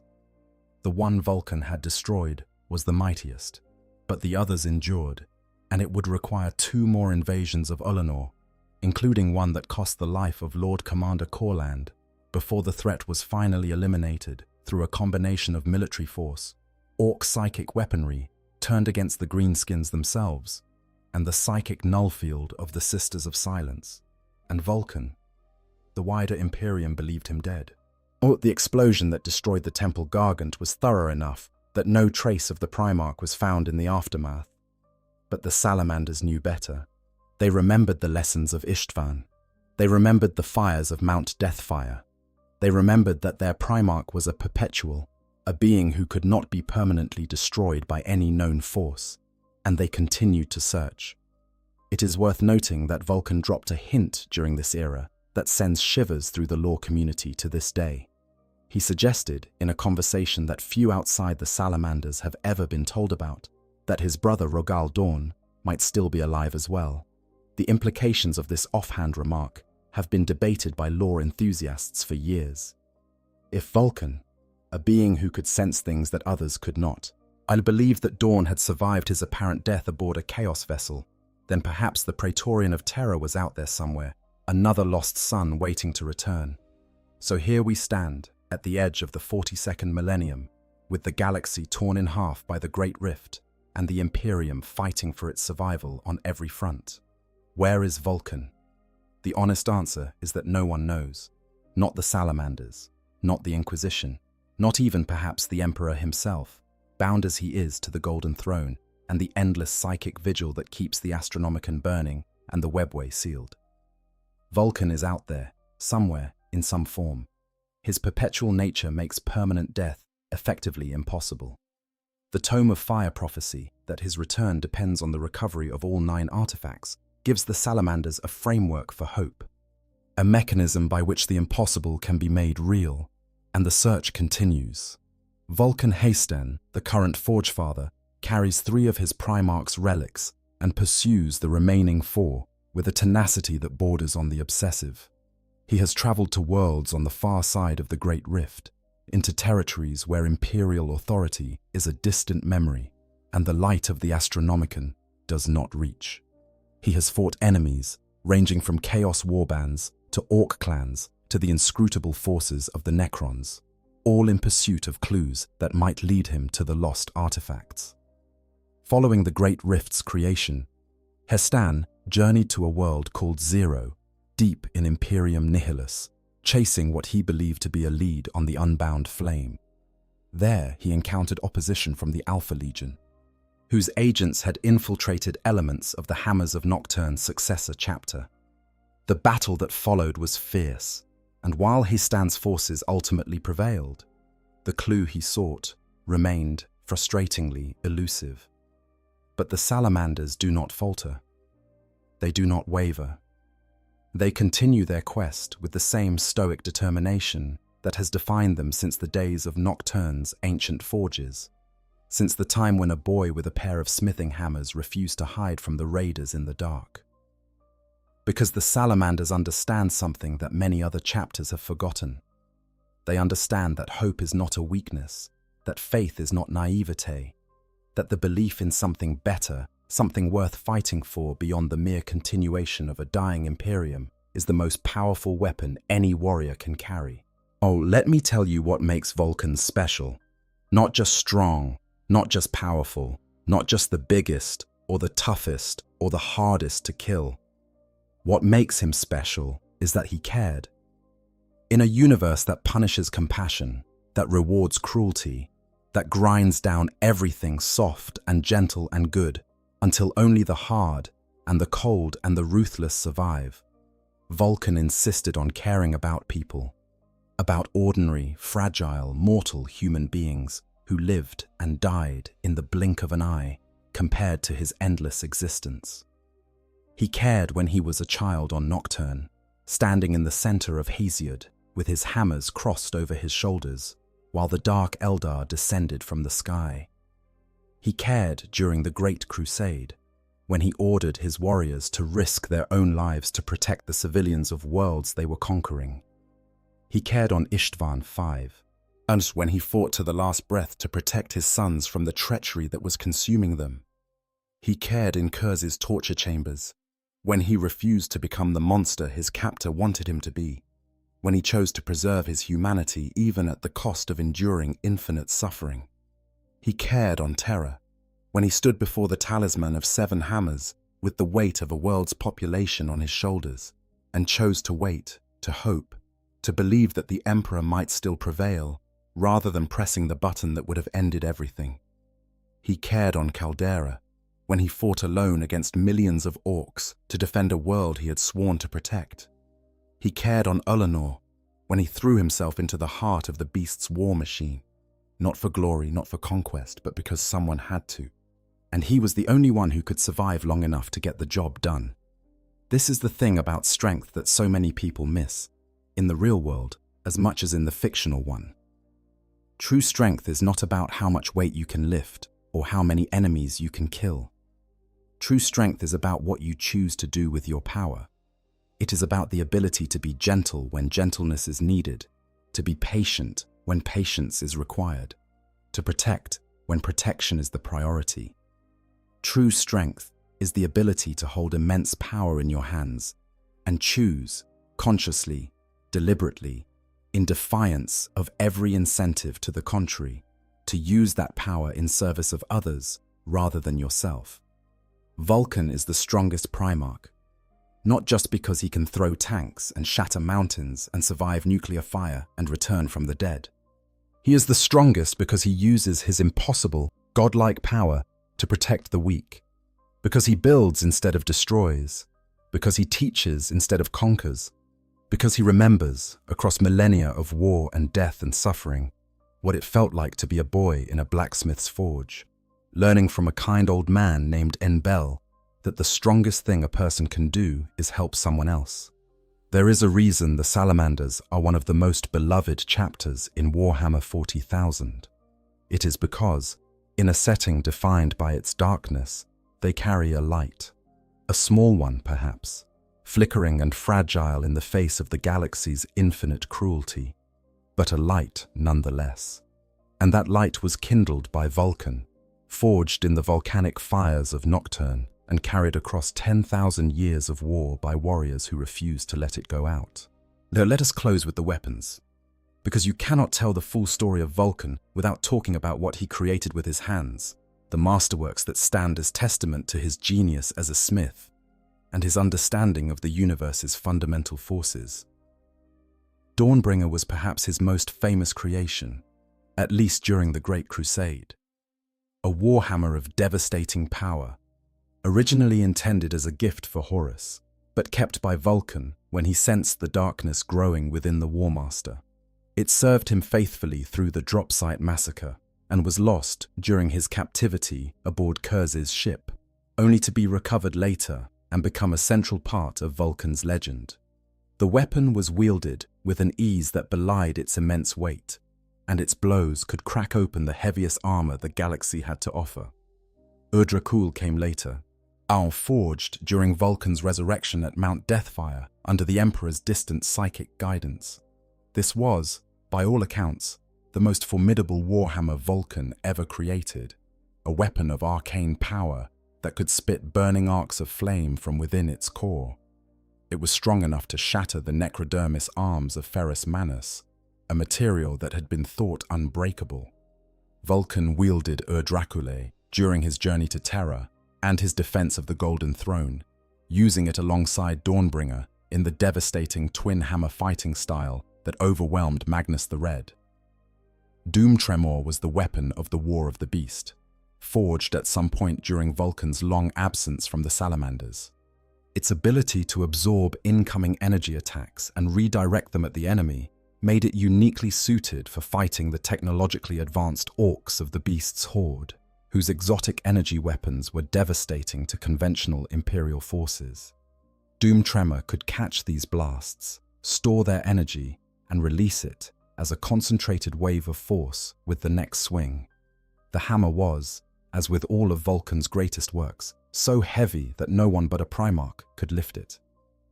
And then, there is the Furnace's Heart, the Baroque plasma weapon that Ferrus Manus crafted for Vulkan. This was not one of Vulkan's own creations, but it deserves mention because it represents the bond between two brothers who understood each other in a way that transcended their differences. Vulkan carried the furnace's heart into battle at Istvan V, honoring his fallen brother by wielding the weapon Ferrus had made for him, even though it was not his preferred armament.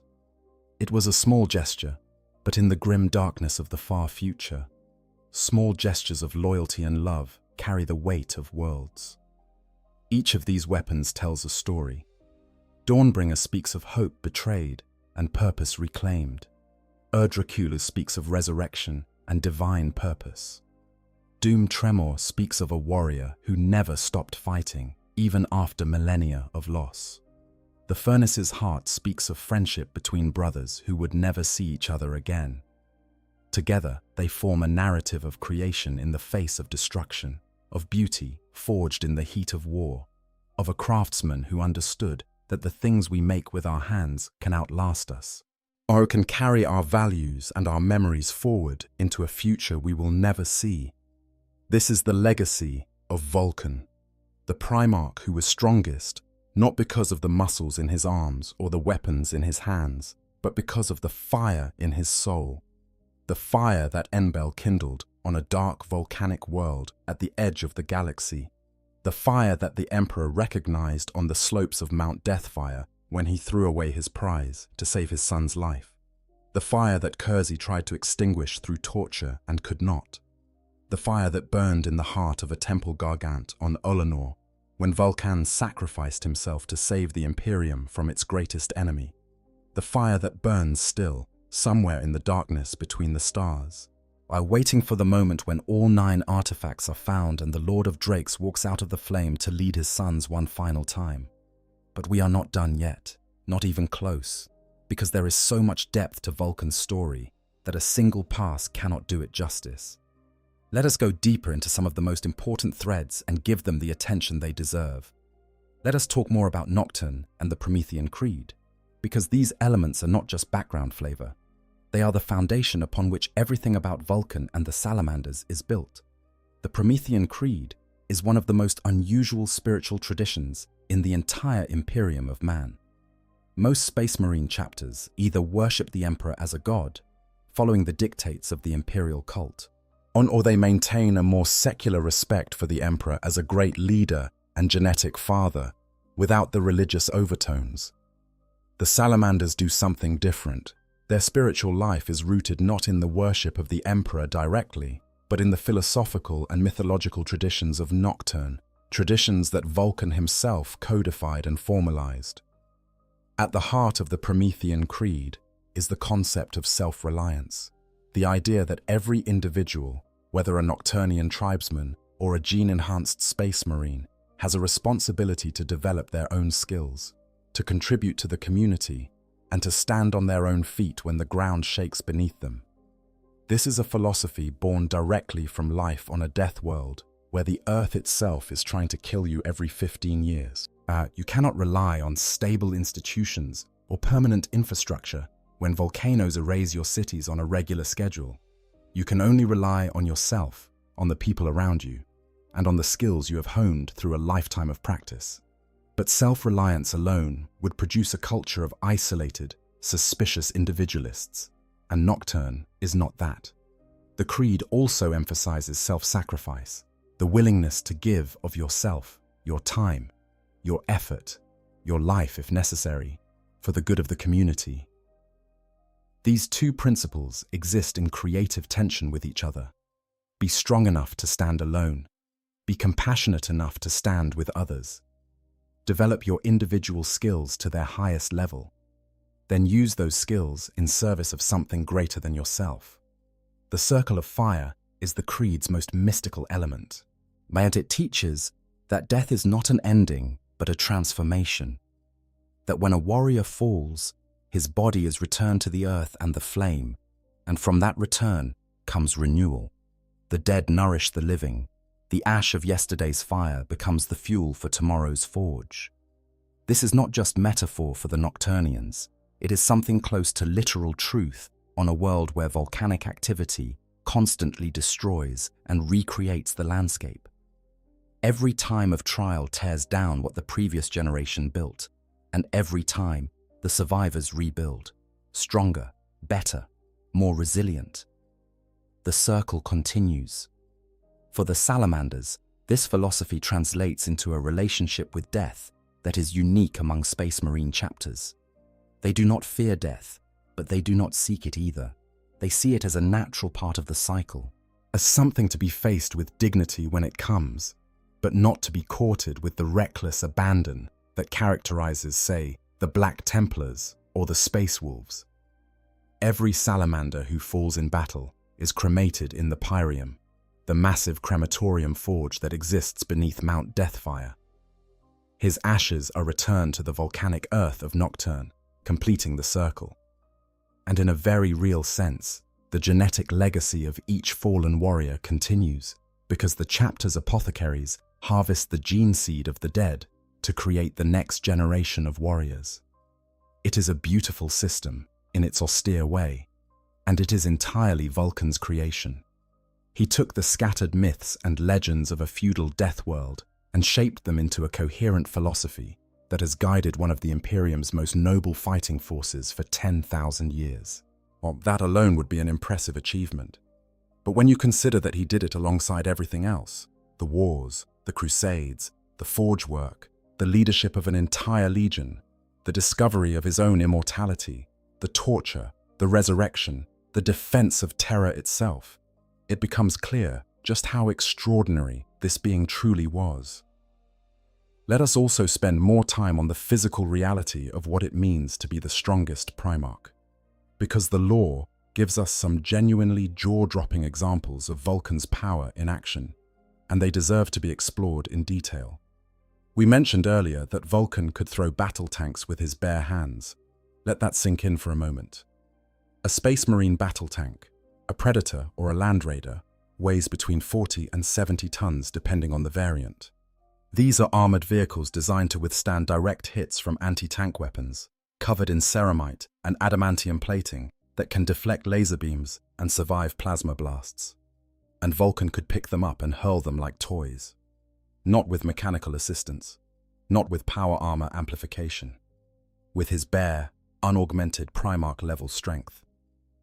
In the novel collection Age of Darkness, there is a scene where Vulkan is running, physically running across a battlefield, and as he goes, he is flipping battle tanks into the air with his hands.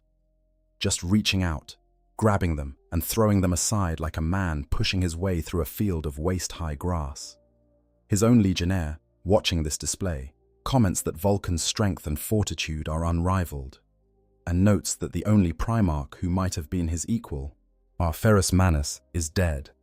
This is not idle speculation from a biased source. It is a sober assessment from a warrior who has seen the other Primarchs in action and is able to make an informed comparison. Then there are the weapons.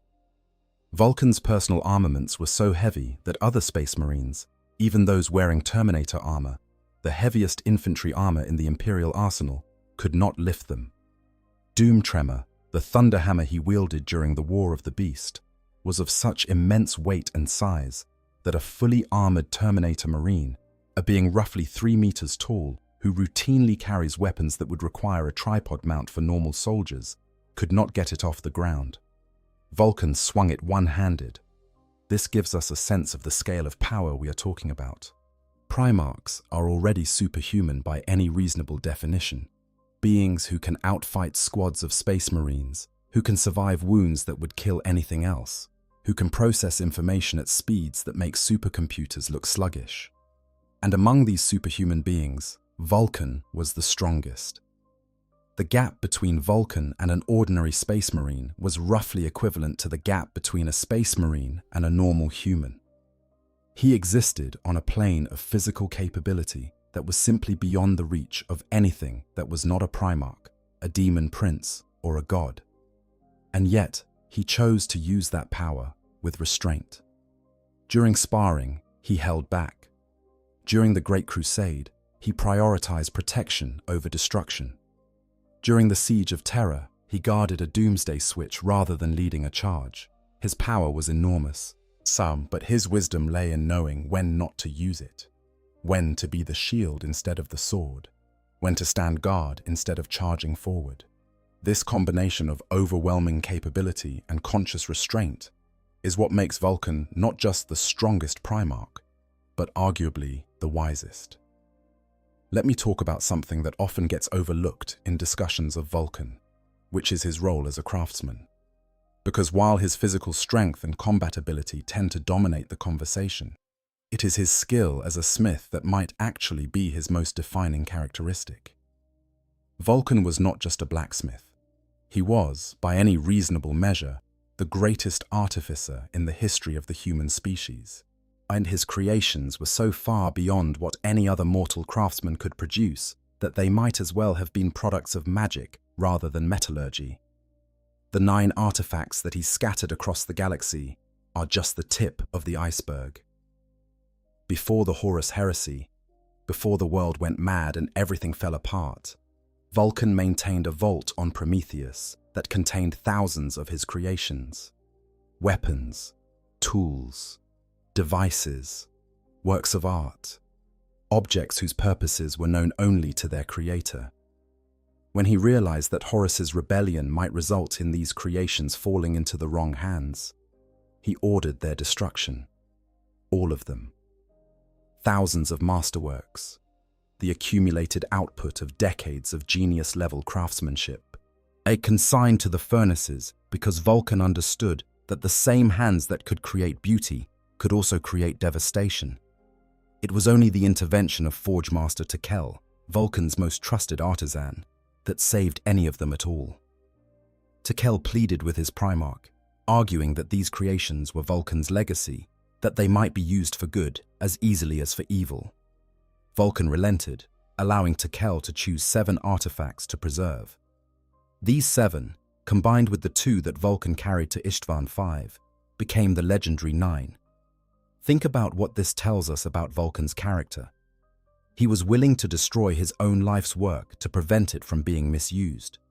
He understood, on a level that most people never reach, that creation carries responsibility, that the maker is accountable for how their creations are used, that the power to build is also the power to destroy, and that the two are inseparable. This is not the philosophy of a weapon-obsessed warmonger. This is the philosophy of a responsible craftsman who takes the moral dimensions of his work as seriously as the technical ones. His approach to his craft was also deeply tied to his emotional life in a way that set him apart from the other Primarch smiths. Ferrus Manus, for instance, was a technical genius whose metalwork was driven by a relentless pursuit of functional perfection. His creations were efficient, powerful, and elegantly engineered, but they lacked the soul that Vulkan put into his work. Vulkan's creations were not just effective, they were meaningful. Each one was imbued with purpose and intention that went beyond mere functionality. Yet the spear of Vulkan was not just a weapon that could burn through ceramite. It was a symbol of the fire that Vulkan believed burned at the heart of every worthy warrior.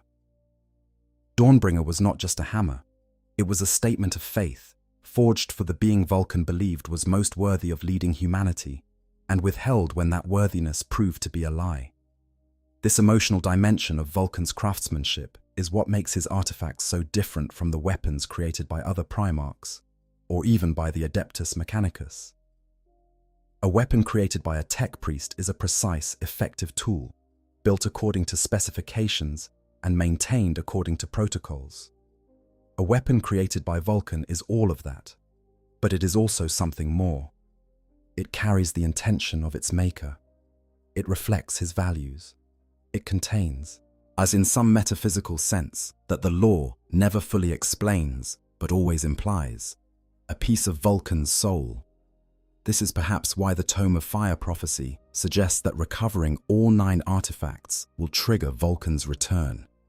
The artifacts are not just objects, they are fragments of Vulkan's legacy, scattered representations of his values and his vision.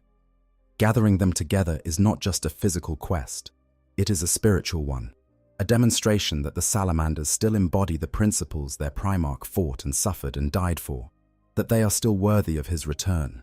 Let us talk about the comparison that I know many of you are thinking about, because whenever someone says that Vulkan is the strongest Primarch, the inevitable response is, But what about Angron? What about Horus? What about the lion?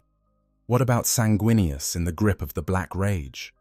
These are fair questions, and they deserve honest answers. Angron, the Red Angel, Primarch of the World Eaters, is often cited as Vulkan's primary rival for the title of strongest Primarch. Angron was certainly the most violent. The butcher's nails implanted in his brain drove him to levels of frenzied aggression that no other Primarch could match. In the grip of his augmetic-induced rage, Angron was a whirlwind of destruction that could tear through entire squads of space marines in seconds. His raw aggression was terrifying, and in a straight brawl, he was arguably the most dangerous opponent any of his brothers could face. But there is a difference between aggression and strength. Angron's rage made him fast, reckless, and incredibly dangerous in the short term. But it also made him predictable, exhaustible, and vulnerable to tactics that exploited his lack of control. Vulkan's strength was not driven by rage. It was inherent, constant, and controllable. Vulkan could choose when and how to apply his power, modulating it from the gentle restraint he showed during sparring to the full, devastating force he unleashed on the battlefields of Istvan and Ulanor. Angron's power was a fire that burned without control. Vulkan's power was a forge fire, directed and purposeful. And then there is the matter of endurance. Even if we grant that Angron might match or even exceed Vulkan in short-term destructive output, the comparison collapses over any meaningful duration. Vulkan cannot be killed. Angron can. In a fight that lasted long enough, Vulkan would inevitably outlast any opponent, because no matter how many times he was struck down, he would always get back up. Angron, for all his fury, could not say the same. Horus is another common candidate for strongest Primarch, and before his fall to chaos, there was a credible argument to be made for his supremacy. Horus was not just physically powerful, he was charismatic, tactically brilliant, and possessed of a presence that could dominate a room full of demigods. But even the books acknowledge that in terms of raw physical strength, Horus was not Vulkan's equal. Horus's genius lay in leadership and strategy, in finding and exploiting weaknesses, not in brute force. After his corruption by chaos, Horus gained power that transcended anything the loyal Primarchs could match, but that power came from the ruinous powers, not from Horus himself. And comparing a chaos-empowered Primarch to a loyalist is comparing apples to corrupted, demon-infused oranges. The lion, Leman Russ, and Sanguinius are all exceptional combatants who could give any of their brothers a hard fight. The lion is arguably the finest pure duelist among the Primarchs, a swordsman whose technique and skill are second to none. Russ is a cunning, adaptive fighter who has trained specifically to fight other Primarchs, a self-appointed executioner whose battle instincts border on the supernatural. Sanguinius, especially when overcome by the prophetic fury that sometimes gripped him, fought with a grace and power that was breathtaking to behold. But none of them possess Vulkan's combination of overwhelming physical strength, complete unkillability, and the wisdom to use both effectively. Yet the lion might outfight Vulkan in a fencing match, Russ might outmaneuver him in a hunting contest, Sanguinius might outperform him in a battle of aerial superiority, but in a straight contest of who is the strongest, the toughest, the most enduring, the most impossible to permanently defeat, there is only one answer, and it is the same answer that the lore has been giving us for decades. Vulkan, the Lord of Drakes, the Hammer of Salvation, the strongest of them all. There is one more aspect of Vulkan's story that I want to discuss before we truly end, and it is perhaps the most poignant of all. It is the relationship between Vulkan and the ordinary people of the Imperium. Most Primarchs, even the loyal ones, existed at such an elevated level of power and responsibility that ordinary humans were, at best, an abstraction to them. Yes, Guilliman cared about humanity in the aggregate, seeing civilizations and systems and governance structures. Dawn cared about duty and obligation, seeing walls to be built and perimeters to be defended. The Khan cared about freedom and the open road, seeing horizons to be chased and limits to be broken. Vulkan cared about individuals. This is not a minor distinction. It is, in fact, the single most important thing about him. During the Great Crusade, when the Salamanders brought new worlds into compliance, Vulkan personally intervened to protect individual civilians, not populations, not demographics, individual human beings with names and faces and families. When his strategic advisors pointed out that a particular battle plan would result in heavy civilian casualties, Vulkan did not simply adjust the plan to minimize the numbers. But he went and met the people who would be affected. He looked them in the eyes, he heard their stories, and then he rewrote the battle plan entirely, accepting higher risk to his own warriors in exchange for the safety of people whose names would never appear in any history book. This drove some of his brothers absolutely mad. Ferrus Manus, who loved Vulkan dearly but had no patience for sentiment, argued that such behavior was inefficient and ultimately counterproductive. Every additional casualty the Salamanders took to protect civilians was a warrior who would not be available for the next battle. The math was simple. Space Marines were a limited, irreplaceable resource. Civilians, while valuable, could be replenished. The logical approach was to minimize losses among the warriors and accept higher civilian casualties as the cost of winning the war quickly. Vulkan's response to this argument was never framed in terms of mathematics or strategic logic. It was framed in terms of identity. If we do not protect the people we are fighting for, he essentially argued, then what are we fighting for? If the Great Crusade turns us into creatures that can calculate acceptable civilian casualties without flinching, then the Crusade has already failed, regardless of how many worlds we conquer. We are either protectors or we are oppressors. There is no middle ground. This philosophy extended to the Salamanders' post-heresy existence as well.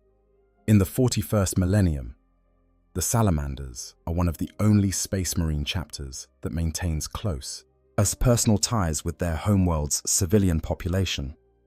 Most chapters maintain a strict separation between their warriors and the mortals who live on their recruiting worlds.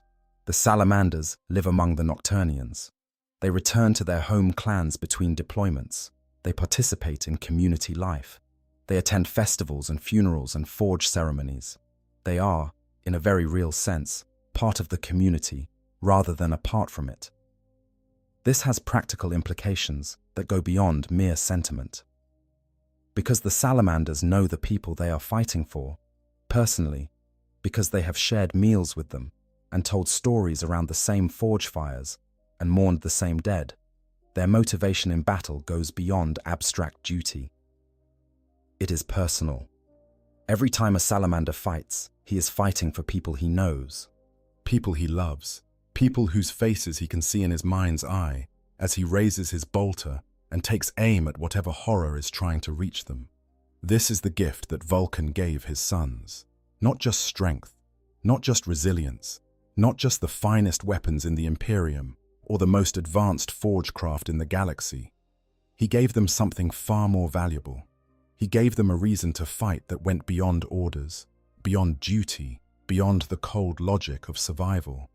He gave them love, for their homeworld, for their people, for each other, for the ideal that even in the grim darkness of the far future, there is something worth protecting.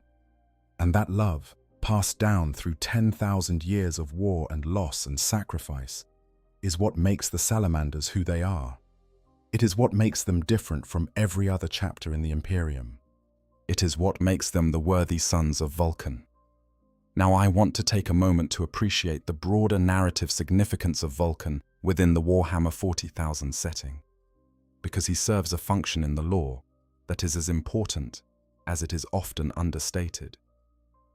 Warhammer 40,000 is, at its core, a setting about despair.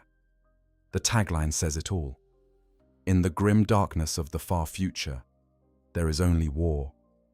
The Imperium of man is a rotting, theocratic nightmare state that burns its own citizens as fuel for a psychic lighthouse. The Emperor is a corpse on a golden chair. The galaxy is torn in half by a wound in reality. Aliens want to eat you, enslave you, or feed your soul to dark gods. There are no good guys. There are only varying degrees of monstrousness. And then there is Vulkan. Vulkan exists in the setting as proof that the darkness is not absolute. That even in a universe designed to be as bleak and hopeless as possible, someone can choose to be kind. Someone can choose to protect rather than exploit. Someone can look at the infinite ocean of suffering and cruelty and say, "No, I will not be a part of this. I will be something better. Not perfect, not flawless, not free from contradiction or compromise, but better." He is the setting's conscience, its moral center, the character who reminds us that the things that make us human, compassion, creativity, the desire to protect the vulnerable, these are not weaknesses. They are the only things worth preserving. Without them, all the military might in the galaxy is just violence without purpose, destruction without meaning, war without end and without point. The salamanders, as an extension of Vulkan's philosophy, serve the same function on a chapter level. In a game filled with morally questionable factions, the salamanders are the ones that most players would actually want to be saved by. If a hive city was under attack and you could choose which chapter would show up to defend it, you would want it to be the salamanders. Not because they are the most tactically flexible, or the most numerically powerful, or the most heavily armed, but because they would actually care about saving the civilians. They would not sacrifice the population to achieve a strategic objective. They would not calculate acceptable losses and walk away from the survivors. They would stay. They would fight. They would bleed and die so that ordinary people could live, because that is what Vulkan taught them, and that teaching has endured for 10,000 years. In a setting that often glorifies the aesthetics of fascism and militarism, the salamanders offer a quiet but powerful counter-narrative. They show that you can be strong without being cruel, that you can be effective without being ruthless, that the warrior's highest calling is not the accumulation of victory, but the preservation of innocence. This is Vulkan's legacy, and it is, I would argue, the most important story in Warhammer 40,000. So what happens next? What is the future of Vulkan and the salamanders in the evolving narrative of Warhammer 40,000? As of the current lore, several developments suggest that Vulkan's return may be closer than it has ever been. The opening of the Great Rift has thrown the galaxy into chaos, creating both tremendous danger and unprecedented opportunity. Robert Guilliman has already returned, breaking the precedent that the loyalist Primarchs were gone forever. If one Primarch can come back, others can follow, and Vulkan, as a perpetual, has the least obstacles to overcome. He is not dead. He is not in the warp. He is not imprisoned in a pocket dimension or sleeping in a mountain somewhere. He is out there, alive, somewhere in the galaxy, waiting for the moment when his sons find the last 4 artifacts and fulfill the prophecy of the Tome of Fire. The search for those artifacts has intensified in recent years. Multiple successor chapters have joined the hunt, committing companies of space marines to assist the Forgefather's quest. This is unprecedented. For millennia, the search was the responsibility of a single warrior. And now, it is a multi-chapter effort, a sign of how seriously the sons of Vulkan take the belief that their father's return is imminent. The narrative threads are there. The stage is set. The galaxy is burning. The Imperium is fighting for its survival on every front. And the single most powerful loyalist Primarch, who is not currently leading a galactic empire, is somewhere out there, waiting to be found. When that moment comes, when the last artifact is recovered and the Tome of Fire's prophecy is fulfilled, when Vulkan steps out of whatever fire has been sheltering him for the last 10,000 years and takes up his hammer once more, the galaxy will shake. Because Vulkan does not come back quietly. He does not return to manage bureaucracies or negotiate treaties. He returns to fight, and when the strongest Primarch fights, yet the ground breaks beneath his feet and the sky burns above his head, and the enemies of humanity learn once again that there are some fires that can never be extinguished. But we still have more ground to cover, because there are entire dimensions of Vulkan's story that we have only touched on, and they deserve the full treatment. Now, I want to go much deeper into one of the most complex and morally challenging episodes in Vulkan's entire story, an incident that haunted him for years afterward, and speaks to the contradictions that even the most noble of the Primarchs carried within themselves. I am talking about the killing of the elder child on Karatan. We discussed the campaign on Karatan earlier, how it brought Vulkan and Kurze into direct conflict over the Night Lord's brutal treatment of the civilian population. But there is a detail we glossed over that deserves much more attention, because it reveals something important about Vulkan's character that goes beyond the simple narrative of, he was the compassionate one. Karatan was not a straightforward compliance action. The world was under the spiritual influence of a coven of Eldar Psykers, who had established themselves as something like gods to the local human population. These Eldar witches had woven themselves into the very fabric of Karatan's society, manipulating the humans through psychic influence and false promises. When the Imperium arrived to bring Karatan into compliance, it was not just a military operation.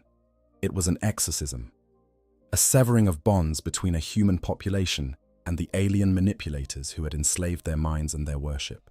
The campaign was brutal from the start. The Night Lords, true to form, operated through terror, massacring entire population centers to break the will of the collaborating humans. Vulkan was disgusted by this approach, as we discussed, and reported Kurze's behavior to both Horus and Dawn. But what happened next was far more complicated than a simple disagreement between brothers. After the main fighting concluded, the surviving population was sorted into categories, those who had collaborated with the Eldar and those who had not. The Eldar witches themselves were captured, though they soon broke free and caused chaos throughout the Imperial positions. During the ensuing confusion, a stray bolter round from a Night Lord's marine struck and killed a human remembrancer named Seraph, a mortal woman who had been attached to the Imperial forces to document the campaign. The death of Seraph sent Vulkan into a blind rage. Here was a human being, an innocent, a non-combatant, killed not by the enemy, but by the careless violence of his own supposed allies. Everything Vulkan stood for, the protection of the innocent, the restraint of force, the fundamental belief that the Great Crusade was supposed to be building something rather than just destroying, all of it was mocked by that single, pointless death. And in his rage, Vulkan did something that contradicted everything he believed. He killed a surrendering Eldar child. The specifics are reported differently depending on the source, but the core fact remains. An Eldar youth, clearly a child by any reasonable standard, was attempting to surrender. And Vulkan, consumed by fury and grief over Seraph's death, killed it. Not in the heat of combat, not as a tactical decision. He killed it because he was angry, because the rage had overwhelmed the compassion that defined him, because in that terrible moment, the greatest protector among the Primarchs became the very thing he had always stood against. The incident haunted Vulkan deeply. It shook the foundations of his self-image and forced him to confront the darkness that existed within him, alongside the light. Because that is the truth about Vulkan that makes his story so compelling. He was not a saint. He was not a flawless paragon of virtue. He was a being of immense power who struggled, every single day, to use that power responsibly. And sometimes, he failed. Kurze, naturally, gloated over the incident. It confirmed everything the Night Haunter believed about the nature of violence and the hypocrisy of those who claimed to be better than him. "You are no different from me," Kurze essentially said. "You just pretend better. The only honest monster is the one who admits what he is." But Vulkan did not accept that conclusion. Instead of allowing the incident to define him, he used it as a lesson, a reminder that the line between protector and predator was thinner than he had believed, and that maintaining his place on the right side of that line required constant vigilance, constant choice, constant effort. It was not enough to be powerful. It was not enough to have good intentions. He had to choose, actively, deliberately, in every moment, to be the person he wanted to be, because the alternative was always there, waiting in the shadows of his nature, ready to emerge whenever rage or grief or despair weakened his defenses. This is what separates Vulkan from a simple hero. A simple hero does the right thing because it is easy for them, because their nature makes virtue effortless. Vulkan did the right thing, despite the fact that it was hard, despite the fact that the capacity for terrible violence lived inside him alongside the capacity for terrible kindness. His goodness was not a gift. It was a choice, made over and over and over again, across 10,000 years of war and suffering and loss. And that, I think, is what makes his story resonate so deeply with fans of the setting. Because we all carry that same duality within us, on a much smaller scale. We all have moments where our anger overwhelms our compassion, where our worst impulses override our best intentions. The question is not whether we ever fail. The question is what we do after the failure, whether we learn from it, grow from it, use it to become better, or whether we let it define us, consuming whatever light remained until only the darkness is left. Vulkan chose to learn. Vulkan chose to grow. And that choice, repeated across centuries of impossible hardship, is the true measure of his strength. Let us also spend some more time with the events on Macragge, because this is one of the most dramatic and emotionally complex sequences in the entire Horus Heresy series, and it deserves a full treatment. When Vulkan teleported out of Kurz's maze, using the hidden device in Dawnbringer's head, he materialized in the upper atmosphere above Macragge, the fortress world of the Ultramarines. The teleporter had been programmed to send him to the nearest major Imperial world, and Macragge fit that criterion. But the device was not designed for precision. It deposited Vulkan thousands of feet above the planet's surface, with nothing between him and the ground but kilometers of increasingly dense atmosphere. Vulkan burned during re-entry. His flesh was seared away, his armor fused to his body. Every cell in his physical form was destroyed by the heat of atmospheric friction. By the time his body impacted the surface, there was nothing recognizably human about what was left. The Ultramarines who found the crash site described the object as a grotesque statue, a twisted lump of fused metal and charred organic matter that bore no resemblance to anything that had ever been alive. But over the next several days, the statue began to change. Flesh began to regrow over the fused metal skeleton. Organs reformed, neural pathways reconnected. The Perpetual's gift did what it always did, pulling Vulkan back from the absolute destruction of his physical form with the same patient, unstoppable persistence that had frustrated Kurz for months. The Ultramarines apothecaries who were monitoring the remains were shocked when the statue began to move. When they realized what they were seeing, when they identified the regenerating body as that of a Primarch, they immediately summoned Robut Guilliman. The Lord of Ultramar arrived to find a situation that defied every rational framework he possessed. A Primarch had fallen from the sky as a burnt corpse and was regenerating before their eyes. No one could explain how. No one could explain why. Guilliman's legendary analytical mind was, for perhaps the first time in his long life, confronted with a problem that had no logical solution. But the horror was only beginning. When Vulkan's mind returned along with his body, it was not the mind of the warrior scholar craftsman who had entered Kurz's clutches months before.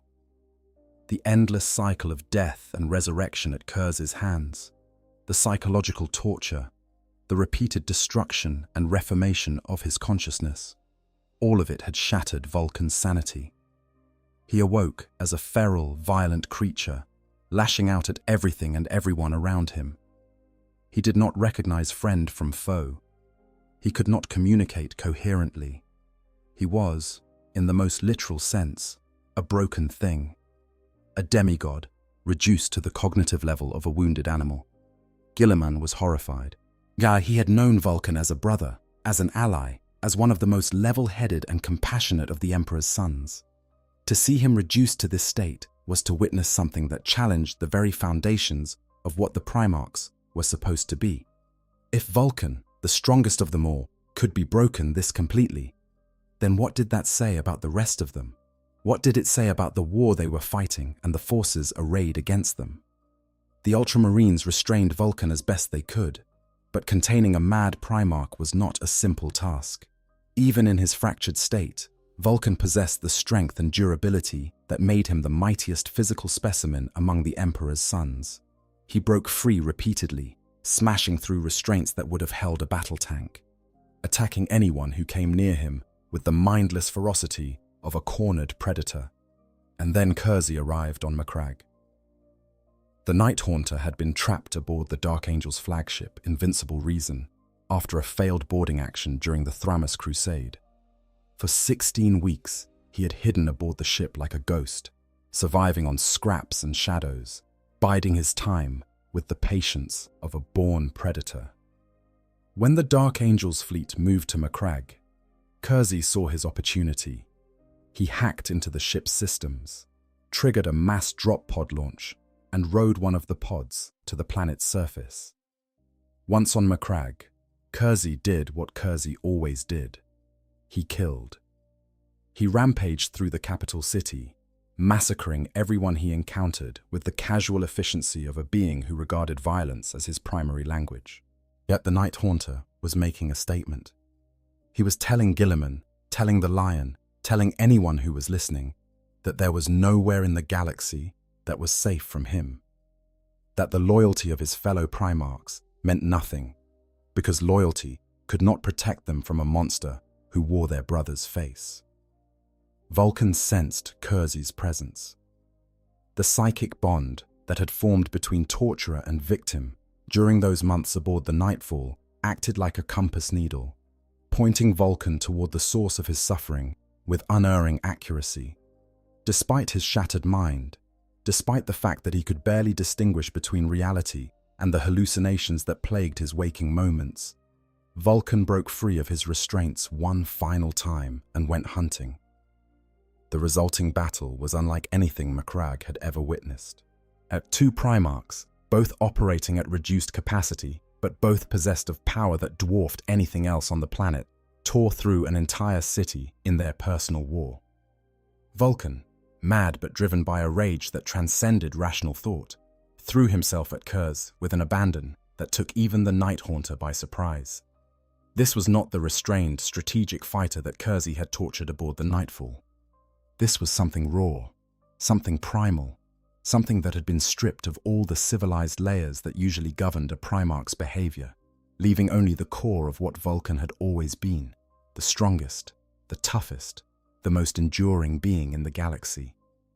And Vulkan began to discover something remarkable about his perpetual nature. He realized that by focusing his will, by consciously directing the regenerative process rather than simply enduring it passively, he could accelerate his healing dramatically. The more he fought, the faster he recovered from Kersey's attacks. At one point during the battle, Kersey shot Vulkan's head clean off with a bolter round. Vulkan's body fell from a cliff. By the time it hit the ground, the head had already regenerated. Vulkan was back on his feet and charging at Kers before the echo of the shot had faded from the surrounding buildings. This was the moment when Vulkan truly began to understand what he was. Not just a Primarch, not just a warrior. He was something beyond death, beyond destruction, beyond the reach of any weapon or any enemy. The torture that had broken his mind had, paradoxically, unlocked the full potential of his perpetual nature. Yes, every death at Kers's hands had taught his body to regenerate faster, to adapt more efficiently, to return more completely. The torture had been the forge, and Vulkan's immortality had been the metal being tempered within it. The duel between the brothers raged across the city, drawing in not just the Ultramarines' garrison, but also the attention of both Guilliman and the Lion, who had arrived at Macragge during the formation of Imperium Secundus. Both Primarchs attempted to intervene, but the battle between Vulkan and Kers was too ferocious, too chaotic, too personal for outside interference to be effective. It was at this point that John Grammaticus entered the picture. Grammaticus was a human perpetual, an immortal being who had been recruited millennia ago by a mysterious alien organization called the Cabal. What the Cabal had been manipulating events behind the scenes of the Horus heresy. Pursuing their own agenda, that they believed would ultimately lead to the destruction of chaos itself, even if it meant the extinction of humanity in the process.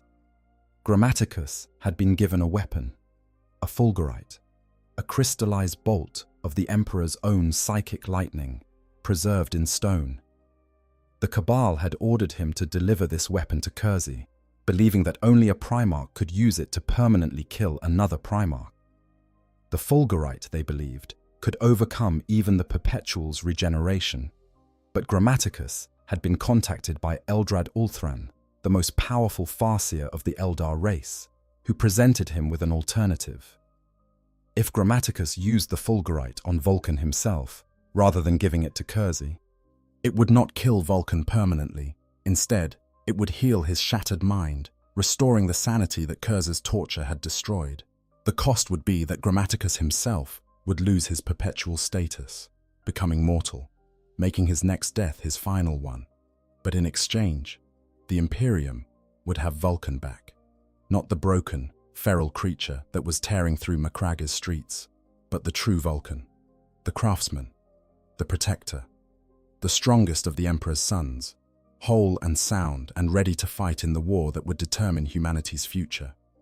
It was a choice between serving the Cabal's agenda, which required Vulkan's permanent death, and serving humanity's survival, which required Vulkan's restoration. Grammaticus, despite decades of loyal service to the Cabal, despite the fact that his entire existence as a perpetual had been their gift to him, chose humanity. He chose his species over his masters. He chose hope over calculation. He chose to believe that one restored Primarch, fighting for the right side, could make the difference between victory and defeat. Grammaticus stabbed Vulkan through the heart with the fulgurite. The resulting psychic explosion leveled buildings and knocked everyone in the vicinity off their feet. Grammaticus died in the blast and regenerated one final time, knowing that his immortality had been spent. Vulkan collapsed into what appeared to be death, his body going still, the fulgurite still protruding from his chest. But it was not death. It was healing, deep within the molecular structure of Vulkan's brain. But the fulgurite's power was doing exactly what Eldrad had promised, rewriting the damage, repairing the fractures, restoring, piece by agonizing piece, the consciousness that Curzi had spent months destroying. Vulkan's body was recovered by Guilliman, the Lion, and Sanguinius. The three loyalist Primarchs who had gathered at Macragge looked down at their fallen brother and made a decision. They would preserve him. Guilliman himself crafted a stasis capsule, hand-built with the care and precision that the Lord of Ultramar brought to everything he created, and carved the words, "Unbound Flame," into its side. The surviving salamanders, who had made it to Macragge, were permitted to stand vigil over their Primarch's body until it could be returned to Nocturne. It would be Artellus Numion, Vulkan's most faithful captain, who would eventually carry the body home. The journey to Nocturne was long and fraught with danger, contested by forces ranging from Wordbearer's Chaos Marines to fragments of Magnus the Red's shattered psyche, each seeking to claim or destroy the Primarch's remains for their own purposes.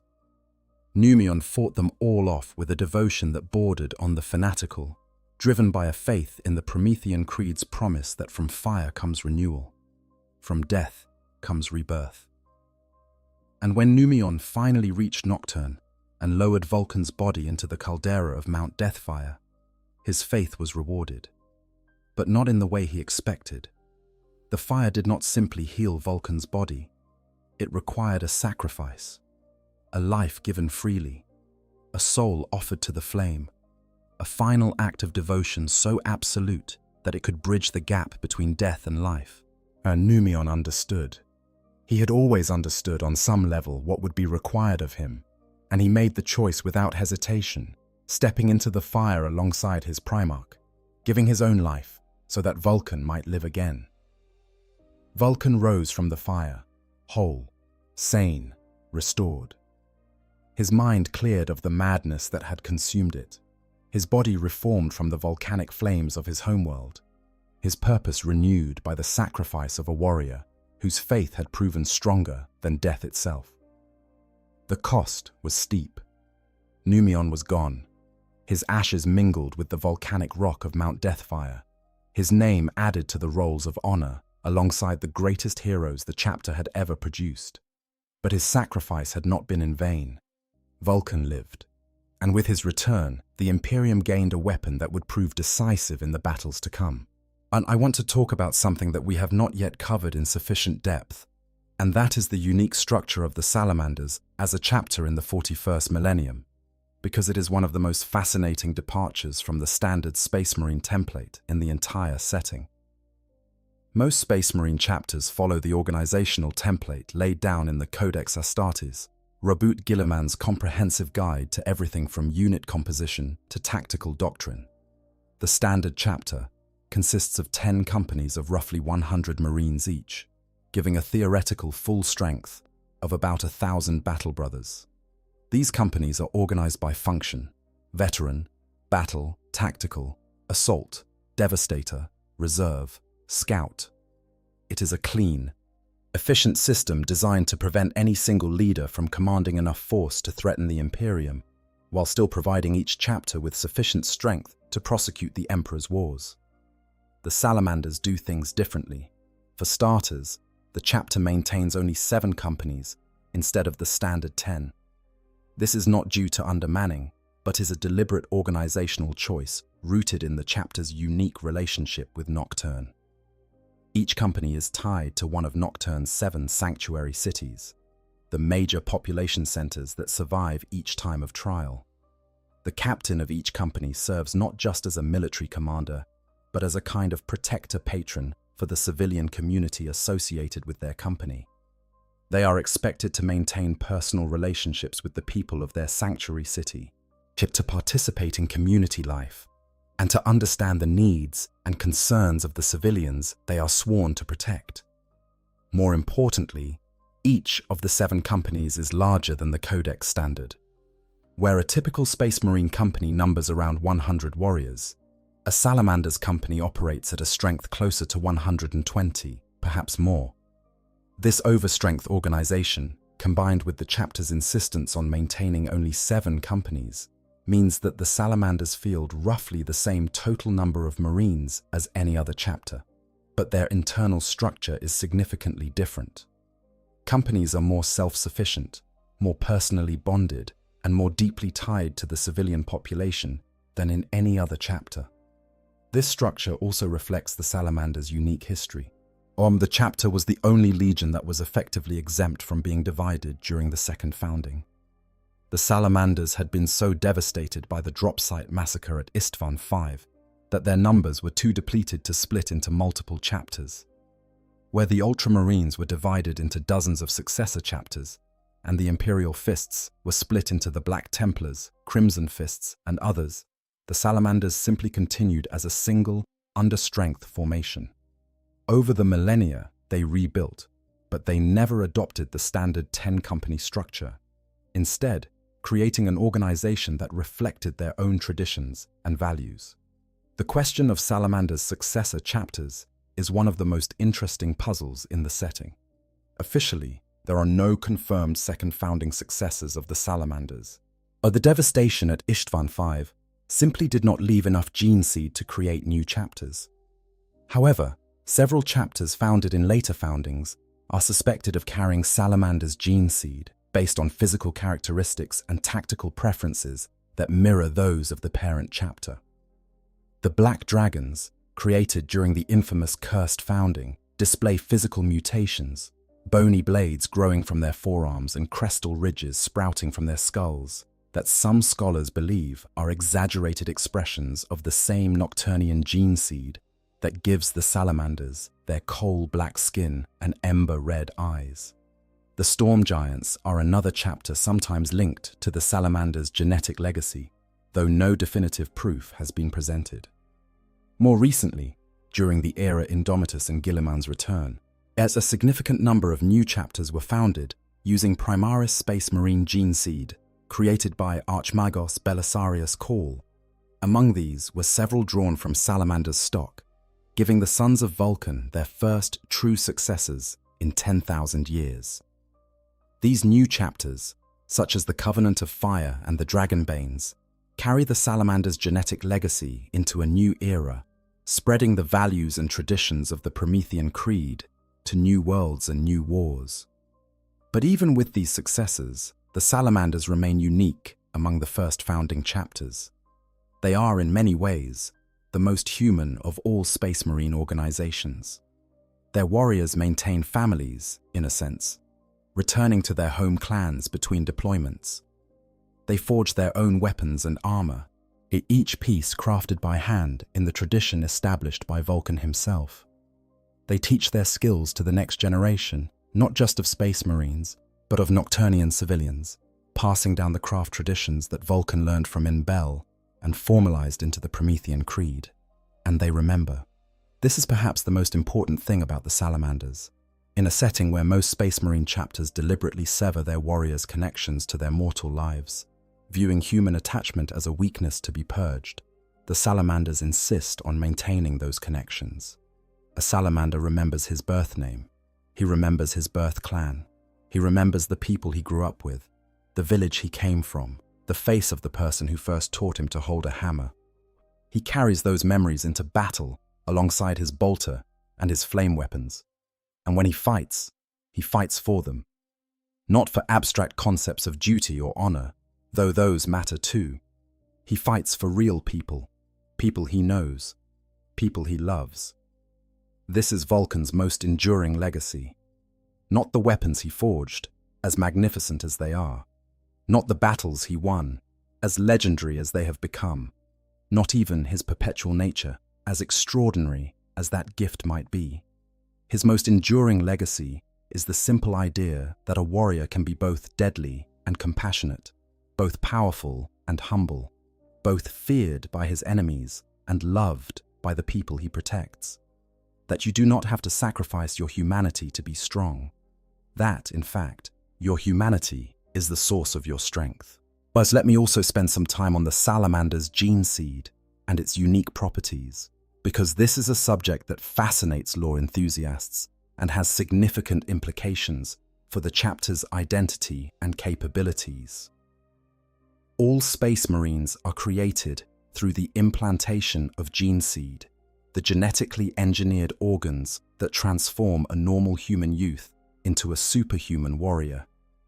Each chapter's gene seed carries the genetic signature of its founding Primarch, and over the millennia, these genetic legacies have expressed themselves in various ways. The Blood Angel's gene seed carries the flaw that produces the Black Rage and the Red Thirst. The Space Wolf's gene seed creates the Canis Helix that gives their warriors wolf-like senses and, in extreme cases, transforms them into the savage Wolfen. The Iron Hand's gene seed, ironically, functions almost too efficiently, creating warriors so perfect in their physical form that they often choose to replace their biological components with cybernetic augmentations anyway. The salamander's gene seed expresses itself primarily through two visible mutations. First, the skin of every salamander darkens dramatically, shifting to a deep, coal-black coloration that is far darker than any natural human pigmentation. This is not simply tanning or melanin production. It is a fundamental change in the chemical composition of the skin, a reaction between the Nocturnian gene seed and the radiation produced by Nocturne's weak, pale sun. Second, the eyes of every salamander shift to a deep, burning red, giving them an appearance that, combined with their jet-black skin, can be genuinely unsettling to those who encounter them for the first time. There is also a third, less visible effect. The salamander's gene seed appears to slightly modify the melanchromic organ, one of the 19 standard Space Marine implants, in a way that makes their reaction to radiation fundamentally different from other chapters, where most Space Marines' skin darkens in response to radiation as a protective measure and returns to its baseline color when the radiation source is removed. The salamander's response is permanent and dramatically more pronounced. Some Adeptus Mechanicus scholars have speculated that this is connected to Nocturne's unique radiation environment, which combines the output of the planet's weak star with intense thermal radiation from the world's volcanic activity. And these physical characteristics have had a profound effect on the salamander's relationship with the rest of the Imperium. In a culture as superstitious and xenophobic as that of the average imperial citizen, warriors with coal-black skin and glowing red eyes can provoke fear and distrust. Throughout their history, the salamanders have sometimes been greeted with suspicion or outright hostility by the very people they are trying to protect. This has reinforced the chapter's commitment to proving their loyalty and their humanity through actions rather than words. They cannot control how they look. They can control how they behave.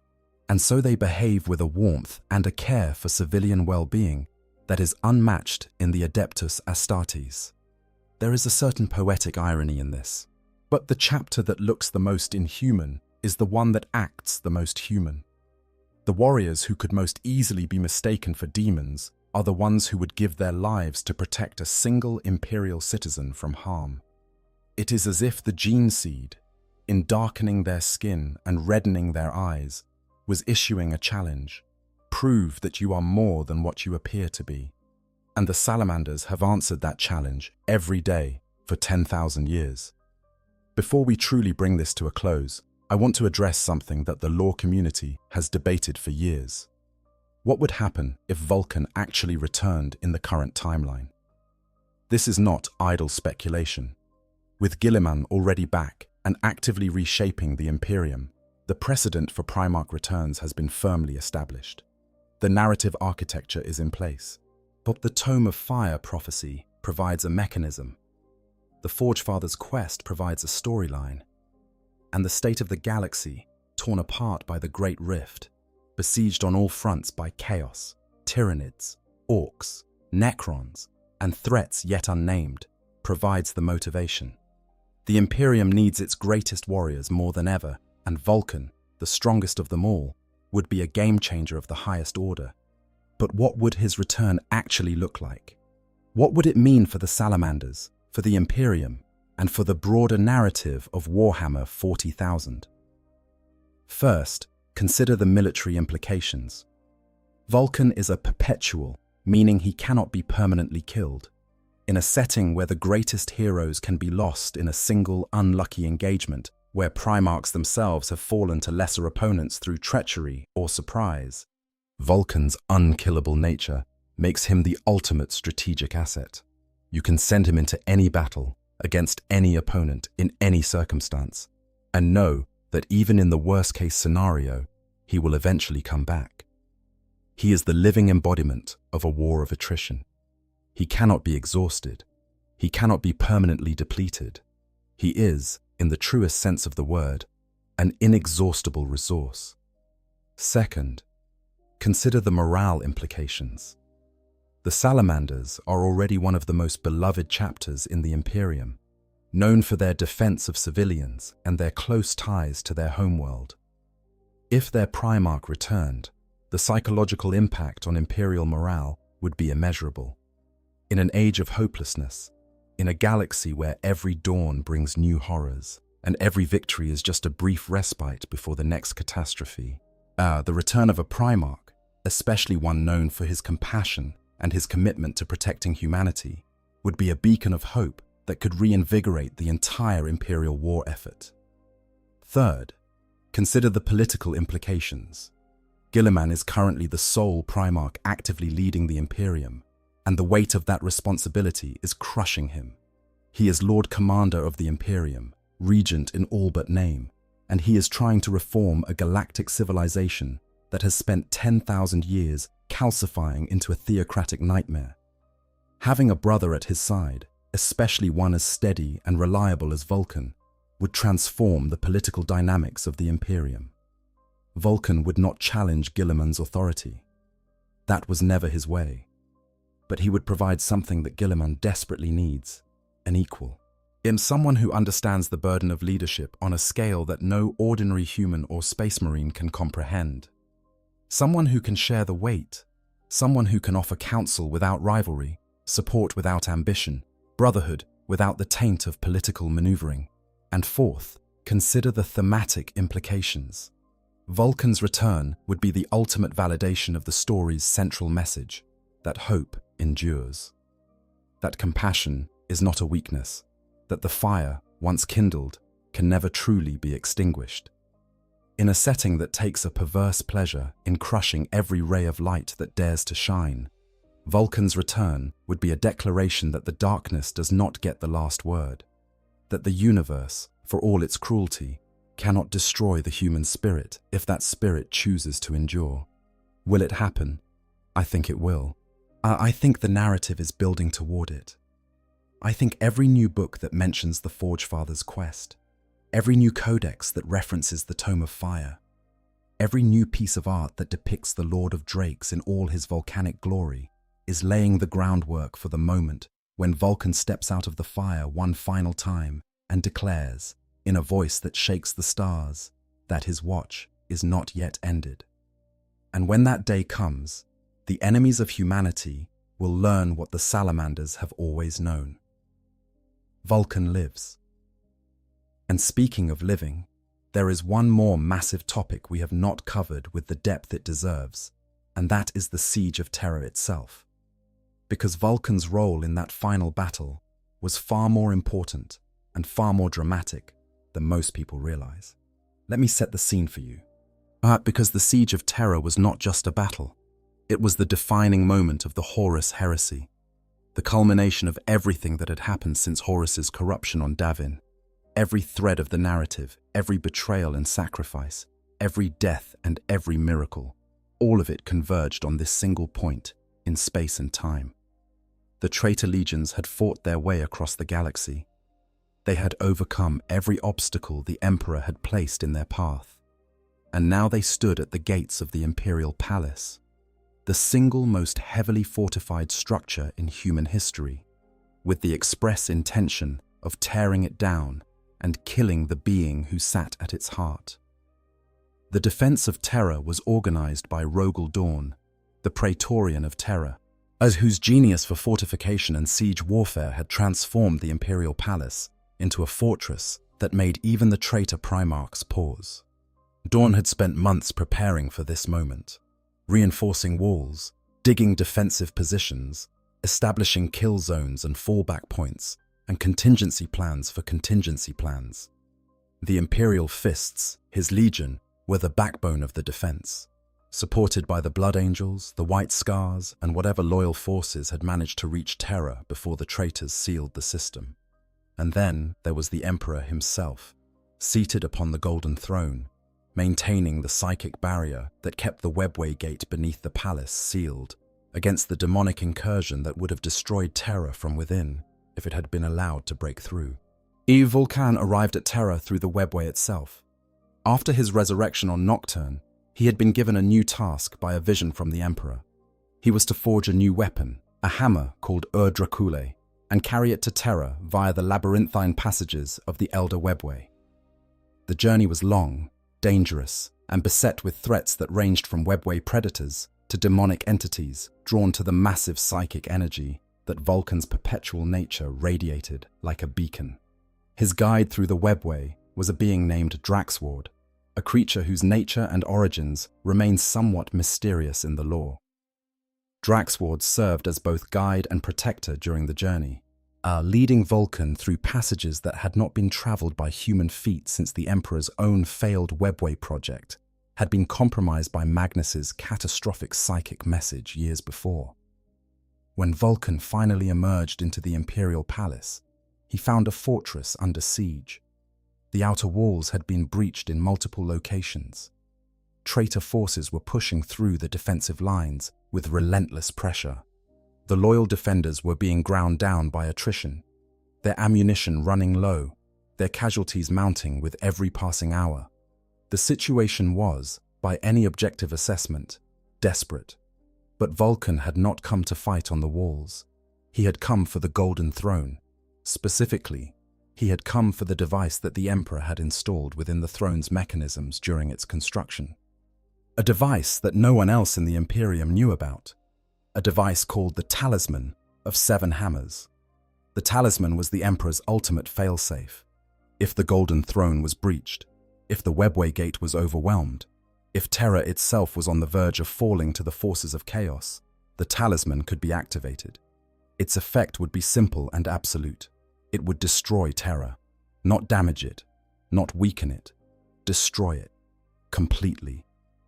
The entire planet, along with everything and everyone on it, would be annihilated in a single, cleansing detonation of such incomprehensible power that it would seal the webway gate permanently and deny the Chaos Gods the prize they sought most desperately. The Emperor had built a dead man's switch into his own throne, and he had trusted only one of his sons to be its keeper. He had trusted Vulkan. As because Vulkan was the only Primarch who combined the physical capability to operate the device with the moral judgment to know when to activate it, and, more importantly, when not to.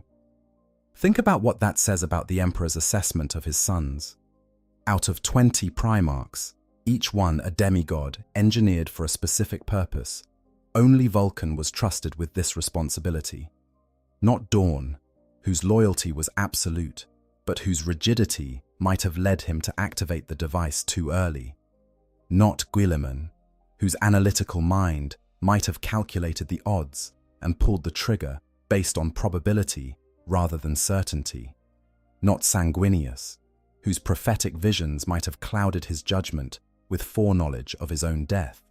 Not the Lion, whose secretive nature might have led him to act without consulting anyone. Vulkan, as the one who cared the most about individual human lives, the one who would fight the hardest to avoid activating the device, who would exhaust every other option before resorting to planetary annihilation, who would hold off until the very last possible moment because every second of delay meant one more second of hope that the situation might change, that the Emperor might prevail, that the sacrifice might not be necessary.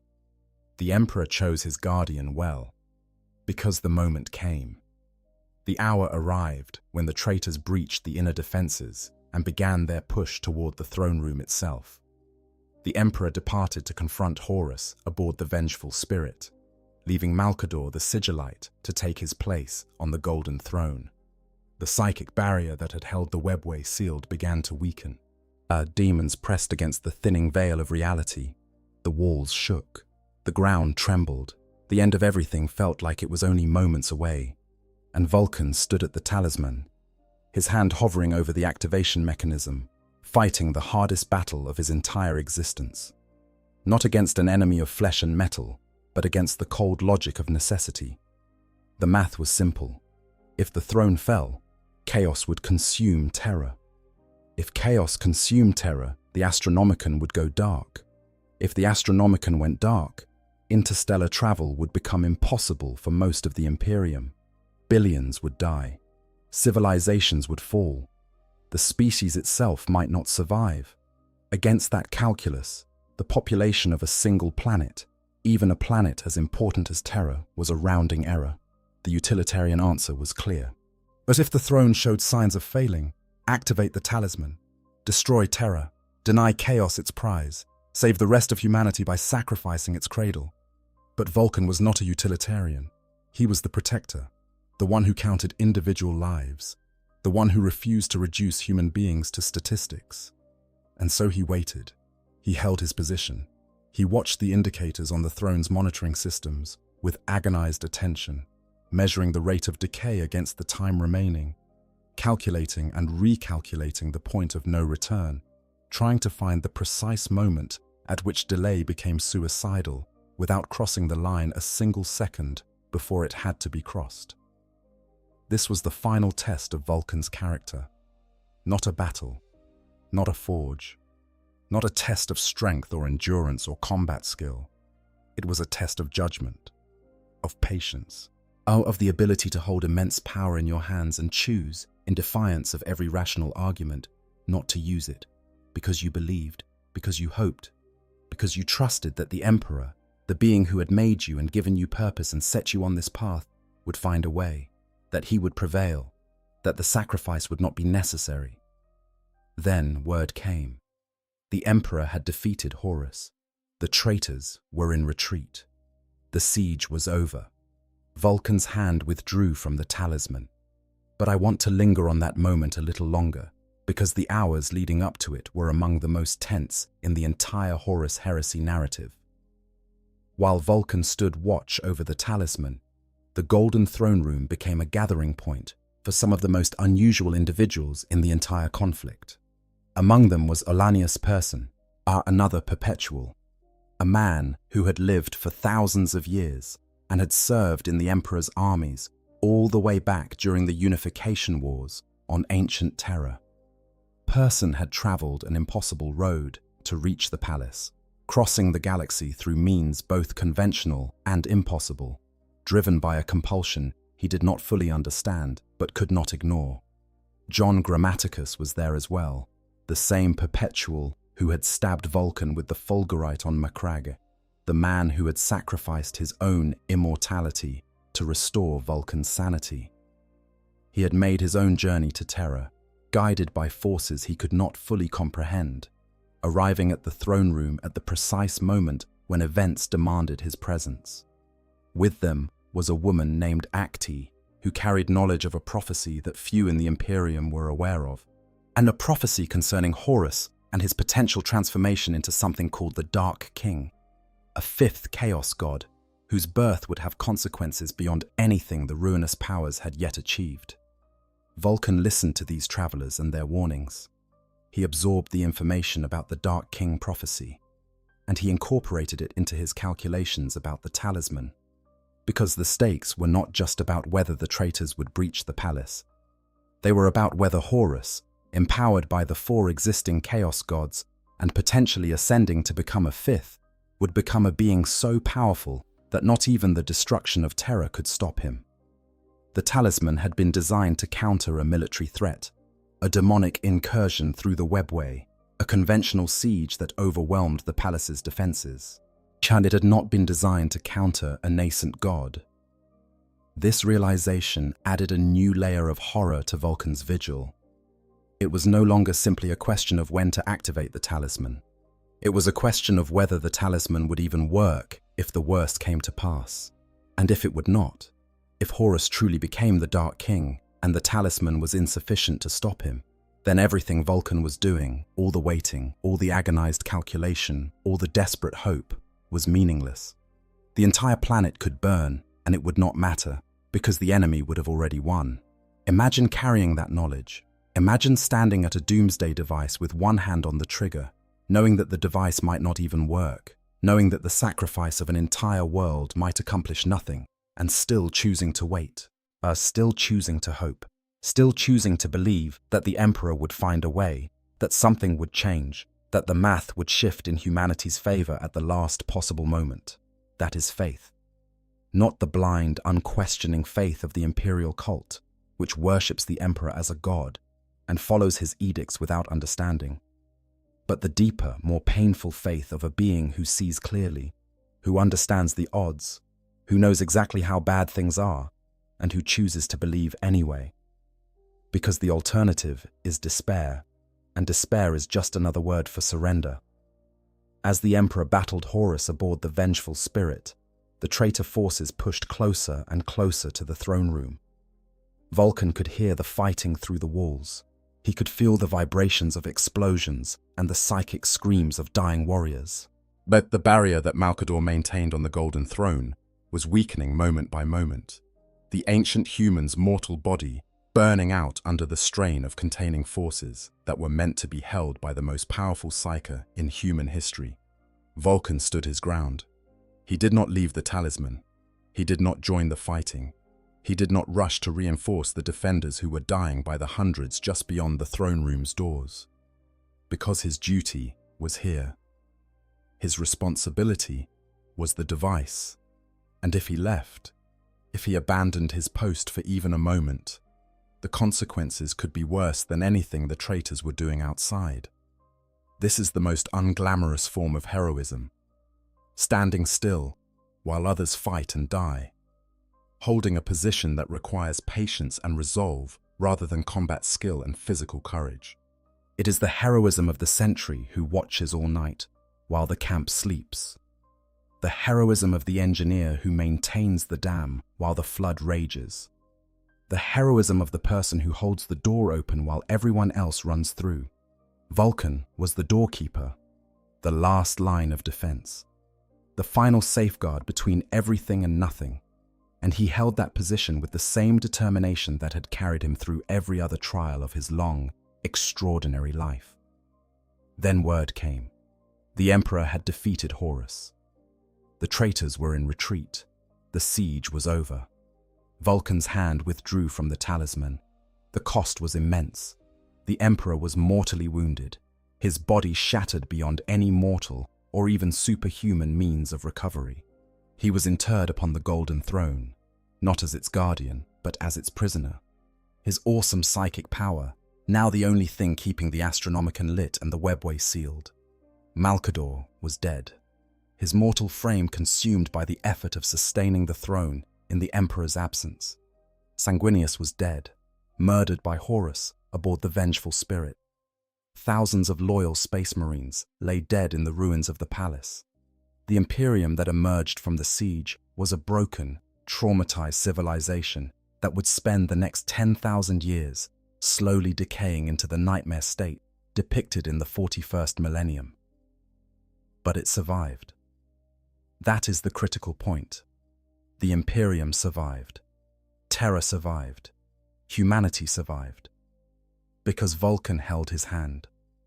Because he chose to hope when hope seemed irrational. Yes, because the strongest Primarch proved that his greatest strength was not in his arms, or his hammer, or his unkillable body, but in his unshakable faith that things could still turn out right. And while we are on the subject of the siege, let me describe the battle between Vulkan and Magnus the Red in more detail, because it was one of the most visually spectacular and emotionally charged duels of the entire Horus heresy.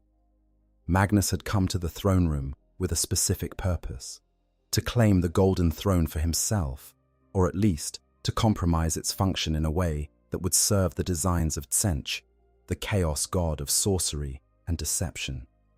His approach was through the webway, the same interdimensional pathway that Vulkan himself had used to reach Terra. Magnus's power, already immense during the Great Crusade, he had been amplified exponentially by his surrender to chaos. He was no longer merely a Primarch.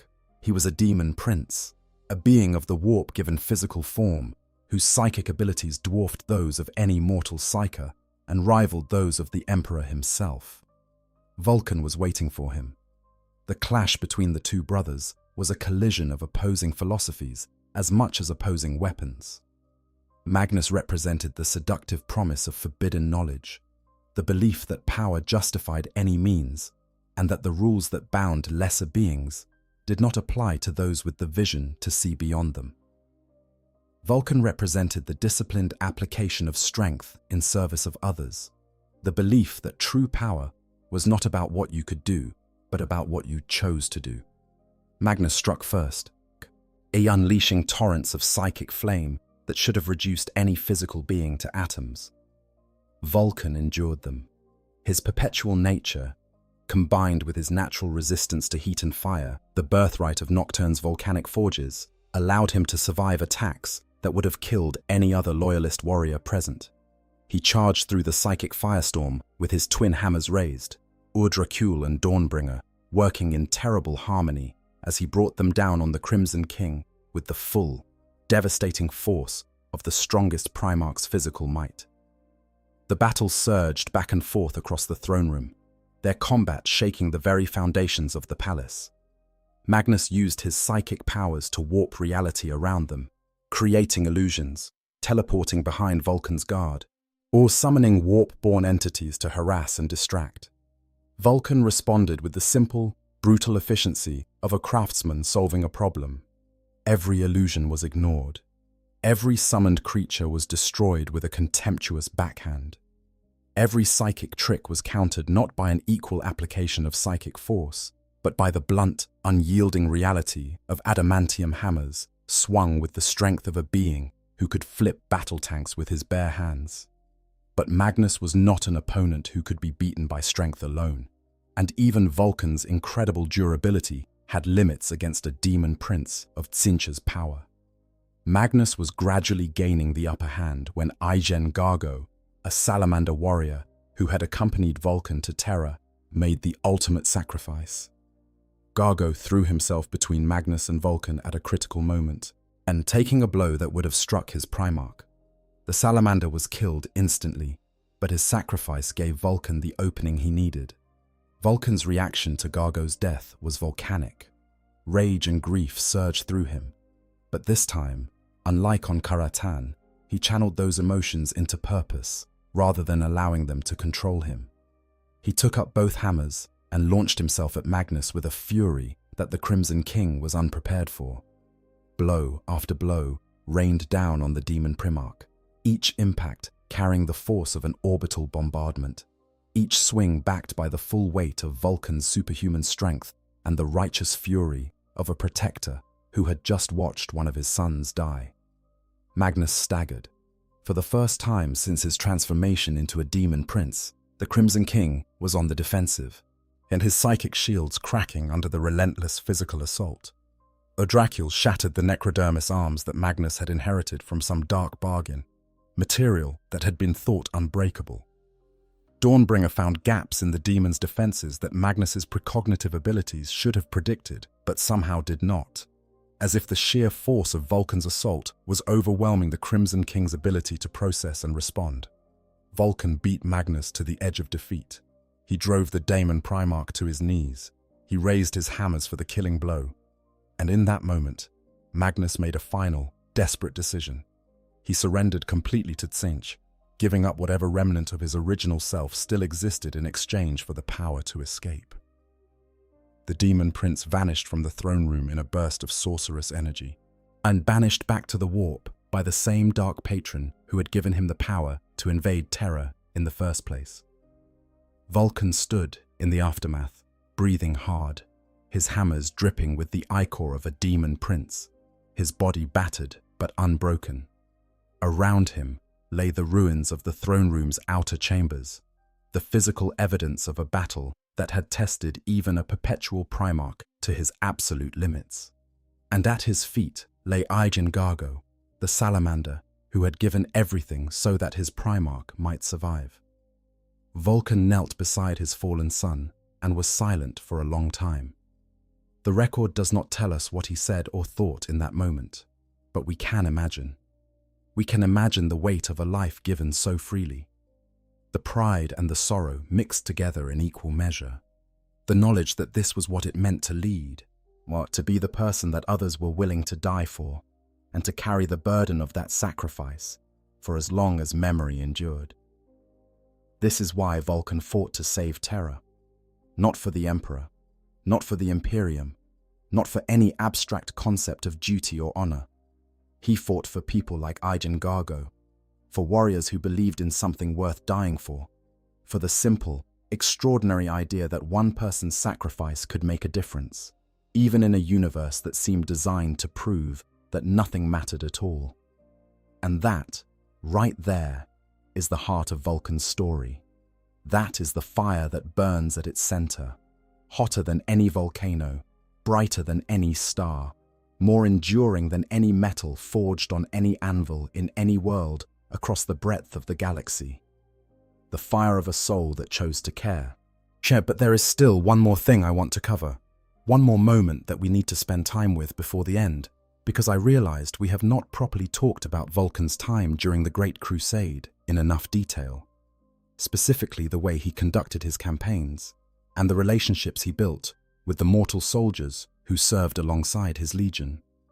This matters because it illuminates something that gets lost when we focus too heavily on the big, dramatic moments of Vulkan's story.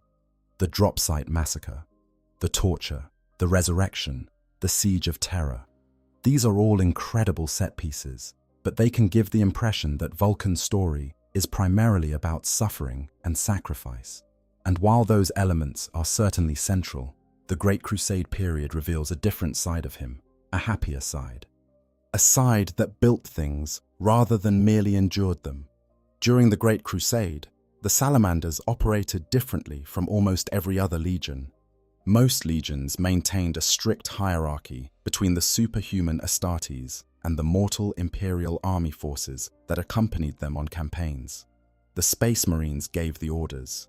The mortals followed them. Interaction between the two groups was limited to the functional requirements of military cooperation. This was not malice on the part of the Astartes.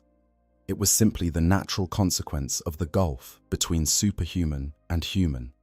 When you can run through a wall and shrug off a lasgun blast, your relationship with beings who cannot is inevitably shaped by that disparity.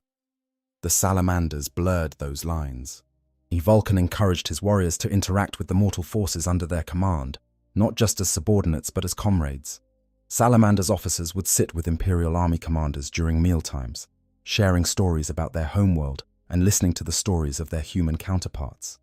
Salamander's tech marines would assist Imperial army engineers with equipment maintenance, sharing techniques learned in the forges of Nocturne that could improve the reliability and performance of standard-issue weapons and vehicles.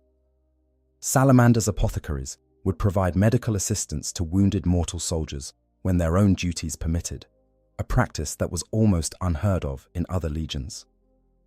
This behavior extended to the civilian populations of conquered worlds as well. After a world was brought into compliance, most legions moved on immediately, leaving the administrative details to the bureaucrats of the imperial administration. The salamanders stayed longer. They helped rebuild damaged infrastructure. They assisted with the establishment of defensive positions that would protect the new imperial citizens from threats that might emerge after the main force departed. They taught local smiths and engineers techniques that would improve their crafts. They acted, in short, like an occupying force that actually cared about the welfare of the occupied population. Was this efficient? Not particularly. The salamanders' compliance rate, the speed at which they brought new worlds under imperial control, was lower than that of most other legions. And this was a source of some tension with the imperial administration and with brother Primarchs who prioritized speed over thoroughness. But the worlds the salamanders brought into compliance tended to remain loyal. They did not rebel. They did not require recompliance. The populations that had experienced the salamanders' unique brand of conquest, firm but fair, destructive when necessary but constructive whenever possible, developed a genuine loyalty to the Imperium that went beyond mere submission. This approach also influenced how the salamanders fought. Vulkan developed tactical doctrines that prioritized the preservation of civilian infrastructure and the minimization of collateral damage. Where other legions might bombard a city from orbit to soften its defenses before an assault, the salamanders would commit to ground-level operations that were more dangerous for the attacking force, but less destructive to the built environment. Where other legions might use biological or chemical weapons to clear a population center, the salamanders would go in room by room, building by building, accepting higher casualties among their own warriors in exchange for lower casualties among the civilians who lived there. The costs were real. The salamanders sustained higher casualty rates during the Great Crusade than many comparable legions, not because they were less skilled, but because they deliberately accepted additional risk in pursuit of more humane outcomes. Every salamander who died clearing a building that could have been leveled from orbit was a warrior whose death could have been prevented by a less compassionate approach. Vulkan knew this. He carried the weight of every one of those deaths on his shoulders, and he accepted it, because the alternative was to become the kind of conqueror that the galaxy already had too many of. His warriors followed his lead, not out of blind obedience, but out of genuine conviction. They believed in the Promethean Creed's teachings about the value of human life and the responsibility of the strong to protect the weak. They saw in their Primarch a leader who practiced what he preached, who would never ask his sons to take a risk that he would not take himself, who stood at the front of every charge and was the last to leave every battlefield. Yet this combination of moral leadership and personal courage created a bond between Vulkan and his legion that was among the strongest of any Primarch-Legion relationship in the Great Crusade. The mortal soldiers who served alongside the salamanders during this period left accounts that paint a remarkably consistent picture. They describe warriors who were physically terrifying, enormous even by Space Marine standards, with coal-black skin and glowing red eyes that could make a man's blood run cold at first glance. But they also describe warriors who were surprisingly approachable, who would take the time to learn a mortal's name and remember it, who would offer praise for good performance and constructive criticism for poor performance, rather than the contemptuous indifference that most Astartes showed toward their human counterparts. But one frequently cited account describes a salamander sergeant who, after a particularly difficult battle, spent an evening helping a mortal squad repair their damaged chimera transport. The mortal soldiers were stunned. They had never seen a space marine engage in menial labor, let alone labor performed for the benefit of common soldiers. When they asked the sergeant why he was helping them, he replied that on Nocturne, everyone contributed to the community according to their ability. The strong helped the weak. The skilled taught the unskilled. That was the way of the Promethean Creed, and it applied to everything from battle strategy to vehicle maintenance. This is such a small detail in the grand scheme of the Horus Heresy narrative. A single space marine helping mortal soldiers fix a transport vehicle. But it captures something essential about the salamanders that all the epic battle scenes and dramatic confrontations cannot. It captures the everyday, unglamorous, unremarkable kindness that defined the chapter's relationship with the broader Imperium. Not the grand gestures, not the heroic sacrifices, just a warrior with superhuman strength and centuries of combat experience, kneeling in the mud beside mortals he could have ignored, because helping was what you did. That is Vulkan's legacy in miniature. That is the Promethean Creed reduced to its simplest, most powerful expression. Help. When you can, wherever you can, however you can. Not because it is efficient, not because it advances your strategic objectives, not because someone is watching or keeping score. Help because it is the right thing to do. Help because the universe is dark and cold and hostile, and every act of kindness, no matter how small, is a point of warmth in the void. This is what the salamanders remember. This is what they teach their recruits. This is what they carry into battle alongside their bolters and their flame weapons. Not just the warrior's purpose, not just the fire of Nocturne, but the simple, radical, world-changing idea that a being of immense power can also be a being of immense compassion. That strength and kindness are not opposites, but allies. That the toughest warriors in the galaxy can also be the gentlest. Vulkan taught them that.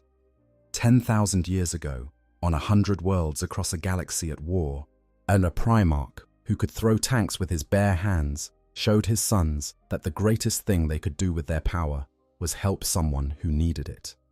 And they have never forgotten.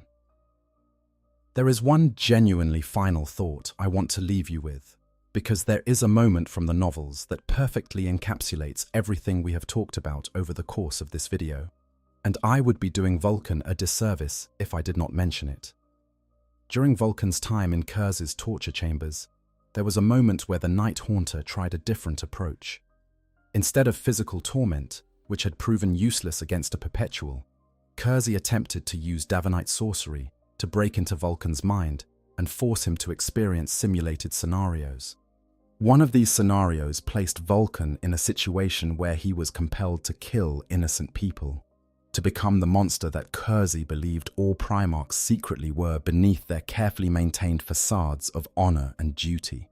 The details of these psychic trials are deliberately vague in the source material, designed to convey the horror of the experience without reducing it to a simple list of atrocities. But the key point is this. Kurze was not trying to cause Vulkan physical pain.